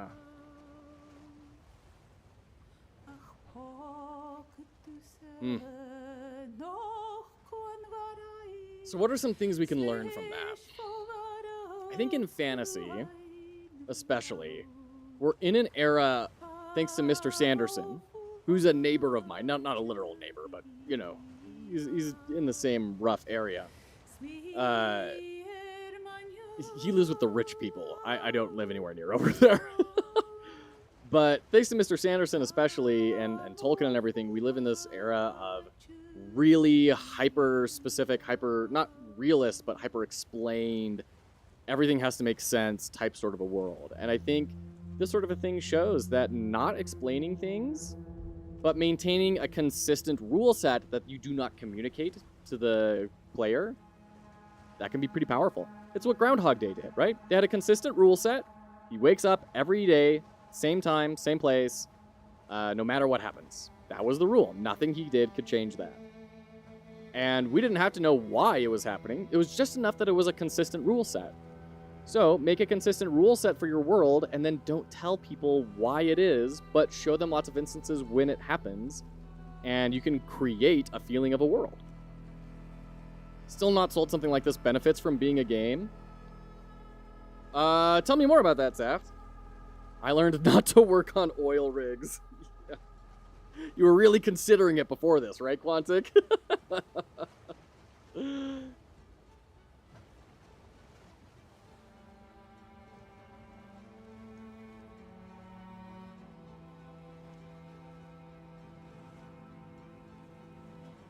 I have thoughts, but I'm waiting to hear.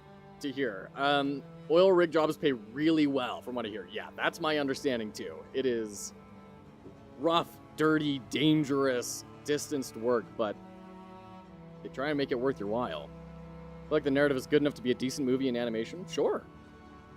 So is the threshold for something not being a game that the story is good enough?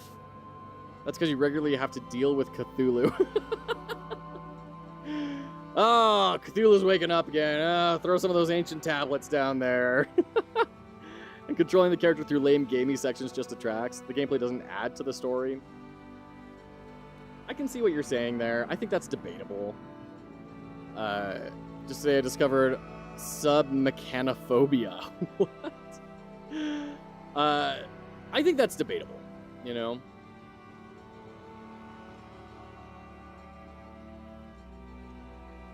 I will say the sections of the game that kind of felt the worst to me were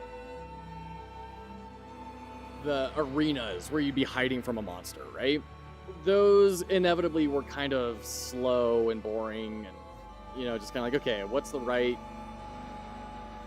way to get through this? It wasn't like, oh, all right, we're doing this. I mean, a little bit because it was tense and fun, but it wasn't as interesting. It was mostly a palate cleanser. It was a break between the other sections. The gameplay is not meant to add to the story. It's meant to immerse you.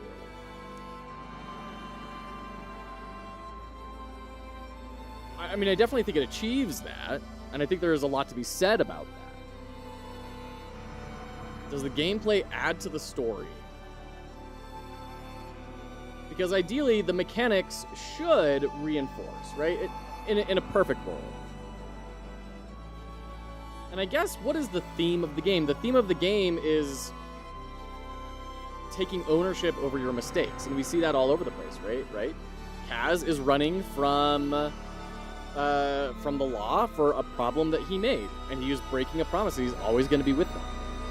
He gets the oil rig and is willing to turn a blind eye to all these safety problems in order to do that. He didn't even know how to do electricity, it sounded like. He learned on the job, it sounded like. And then we also have Rennick, who is kind of his foil, who is very similar in that he has made a lot of big mistakes, and he's refusing to own up to them. So in that sense, if those are kind of if that's the central theme of taking responsibility and facing terrifying things, even when it may upset your life, did the gameplay reinforce that? Probably not. You know, you could make an argument that they, having to wander through all these horrible spaces created something of that sort of an effect, but it's sketchy at best. I think games are a great way to immerse yourself into a character or characters. Just look at anything by Quantic Dream. Any of their games could have been movies, but were much better as games, in my opinion. Guess I'm just completely the wrong audience. I don't like anything from Quantic Dream. Did any decisions you made in the game affect the outcome other than dying? I don't know. I didn't feel like there were any branching moments. Maybe I was wrong, though. I don't know. Genuinely shocking to me. I thought all their games were fantastic with the exception of Beyond Two Souls. I loved Beyond Two Souls. But to be fair, I watched Beyond Two Souls. I watched Jesse Cox play Beyond Two Souls. And that's Still Wakes the Deep, completed the game. That was one of the first things that I did with my wife after we were married was, we were recently married in our apartment, and I started watching that playthrough from Jesse Cox, and it became kind of a morning routine for us. It was really great. There were some achievements we didn't get to. Quite a lot, actually. Social Butterfly talked to everyone in the intro. I'm surprised I missed someone. Cerebral Anoxia, drowned inside the rig. Interesting. Walking Simulator, completed the game without sprinting for more than 10 total minutes. Jetson, throw a throwable into the sea. Full Fathom 5, died from falling into the sea 5 times in different places, so I was too good at the game. Clear Down, listen to every optional phone call. I missed 3 optional phone calls. Completed the game in Scottish Gaelic, amazing. And then there's 9 hidden achievements. I think ultimately it comes down to, if we do the Octalysis thing, I value empowerment a lot in games, and this game doesn't really give you that. Yeah, absolutely. No empowerment, no accomplishment. That's not the purpose of this game. It has epic meaning, and it has avoidance and scarcity. Like, let's actually jump over to Octalysis. I think that'll be interesting.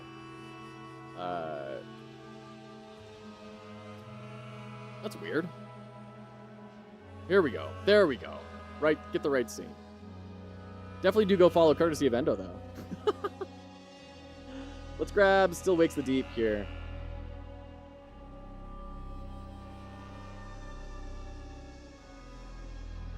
So,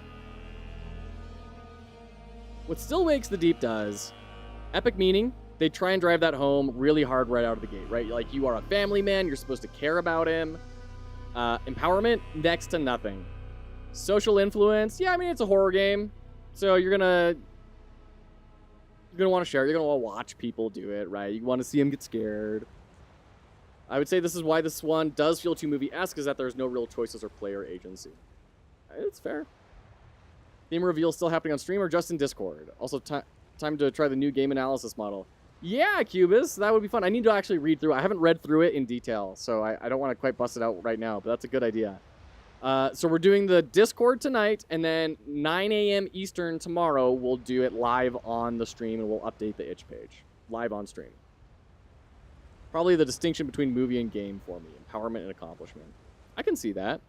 There's a good amount of unpredictability. Lots of times when stuff just, breaks or they grab you or whatever. Avoidance, you're avoiding everything like the plague. Scarcity in options, absolutely. Like, you don't get a lot of options in this game. You don't get a lot of resources.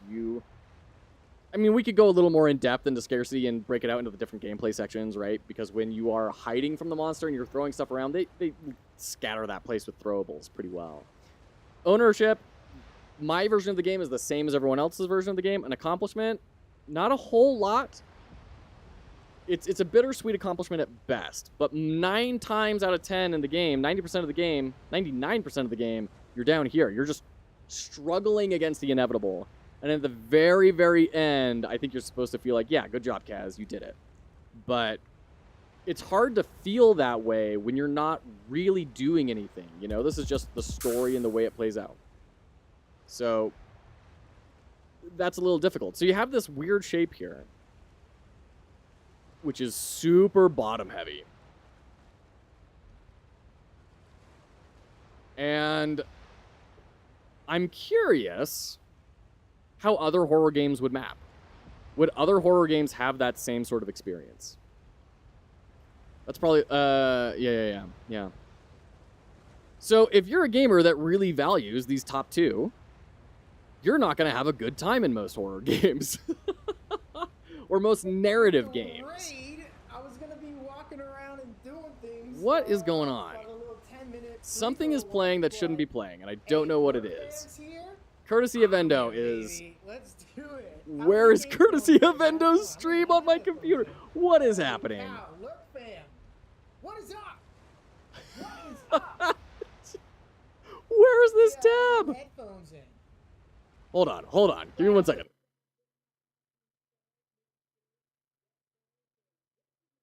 Where is this coming from?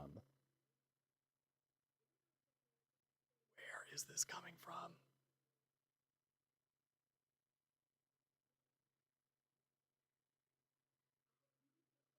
Where is this? We're endocrinated.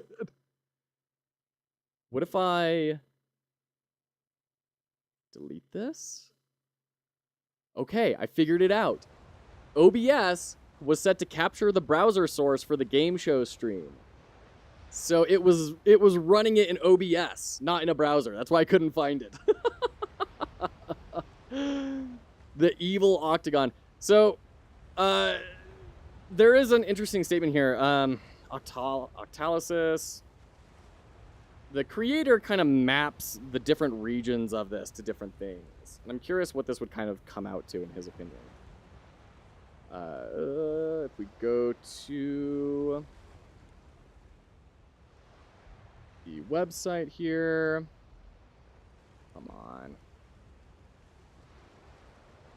Yeah, he defines this as black hat gamification. So white hat is empowerment, meaning and accomplishment. Black hat is unpredictability, avoidance, and scarcity.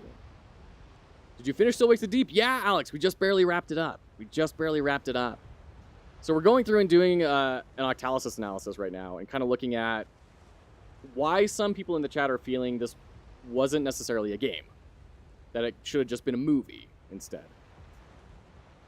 So it's important to say that even though he says white hat and black hat, he also says black hat is not necessarily bad, right? It's just bad if that's the only thing, right? Flat out refuse to even call narrative games games. Wow, that's a pretty strong stance. All right, gotta head out. Hey, take care, Quantic. Thanks for hanging out. So, I think you can say it is a very literal game. Whether it's a game that you enjoy, I think that's absolutely subjective. But it is an interactive form of media. I don't think you can say it is not a game. It may not be the kind of game that you like or the style of game that you appreciate. Or what you feel is even the best part about games as a medium. It may be a very weak game and a strong story. I could see that. But it is 100% a game. Be heading out shortly then, too. Yeah, I know, Risky. I know. As soon as he gets live, I know I lose ya.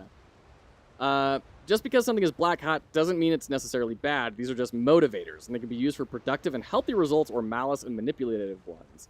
Many people voluntarily submit themselves to black hat gamification in order to go to the gym more often, eat healthy, or avoid hitting the snooze button every morning, or run away from monsters, right? So, I think there's something interesting to be said there, that the drive, being this negative space, gets you away from the monsters, right? It creates that sense of fear. If you had a ton of empowerment, like a Condemned, right? Condemned or Fear, they had much higher forms of empowerment. They were way less scary.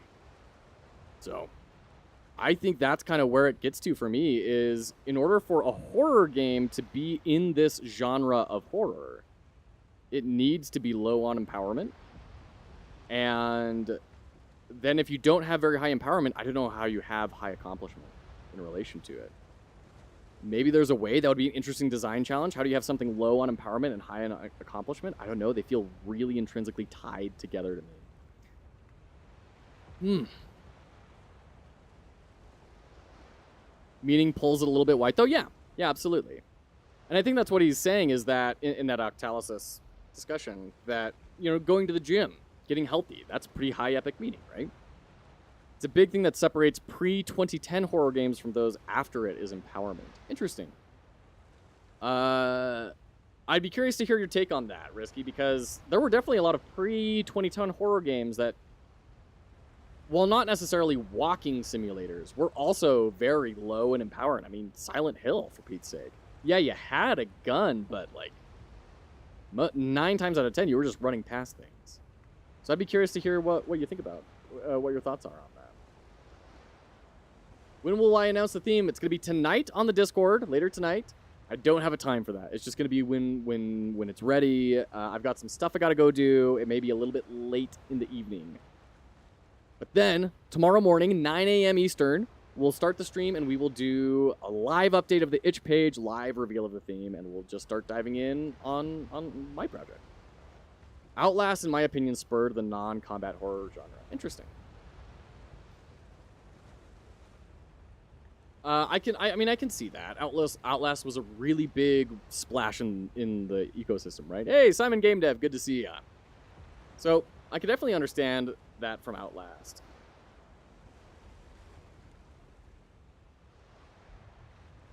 I think Five Nights at Freddy's is probably a bigger thing, in my opinion, but I don't know. Later than 2 hours, Europe will be asleep. Well, Europe will be asleep then. But when you wake up, you can check the Discord. If you're going to be asleep, it doesn't matter anyways, right? It doesn't matter. You're not going to stay up all night until the theme is revealed, are you? Not to say either is wrong, sure. Of course, as soon as I ask you that question, my stream dies. Alex, we're gonna release the theme tonight. It's probably gonna be kind of late tonight, my time. So for those in Europe, look to the dawn on the east on the third morning, and in the Discord, and you'll see the theme. My sleep brain is the strongest. So, yeah, I mean, horror is a space I don't have a lot of expertise in. So this has been a really interesting analysis of going through Still Wakes the Deep. What do they do? How do they do it? It was really interesting seeing all those principles from film applied. All right, take care, Tiny Devil. On stream in 10 hours, making a definitely not dinosaur game. Love it. Both Five Nights and Freddy's and Outlast released in 2014, so who knows? Oh, they both released at the same time. Oh, interesting. Interesting. Huh. Yeah, I'd be interested in seeing sort of a etymological analysis of horror as a genre and how things have shifted over. There's got to be someone who's done like a 10-hour analysis on YouTube about that, right? Okay, right on. This has been a blast. I've loved this. Thanks for hanging out, everyone. Thank you, everyone, for joining the jam. We did hit 50 signups for the jam, so we are going to be doing that Undertale blind playthrough and analysis after the jam. We're going to do that theme reveal tonight. There's tons, yeah, I'm sure. This was a ton of fun. Thank you, all of you, for being here and for your participation. Just, I'm grateful for you. Thank you for being here. We're going to go ahead and raid out. Who should we raid out to? Let's raid out to... Oh, let's raid to Jam Biscuit Games. We never get to raid Jam Biscuit. Let's go raid Jam Biscuit and say hi, and we'll hang out. So, for those of you who are new to the channel, possibly Fortunes, for those new to the channel, Fox Hollow Games is a charitable enterprise helping people enter the game industry. We're hosting a game jam tomorrow that I'm very excited to be diving into. And we do analysis playthroughs like this all the time. We do all sorts of stuff. Interviews, all sorts of wonderful things. Thank you all for being here, and we will see you next time.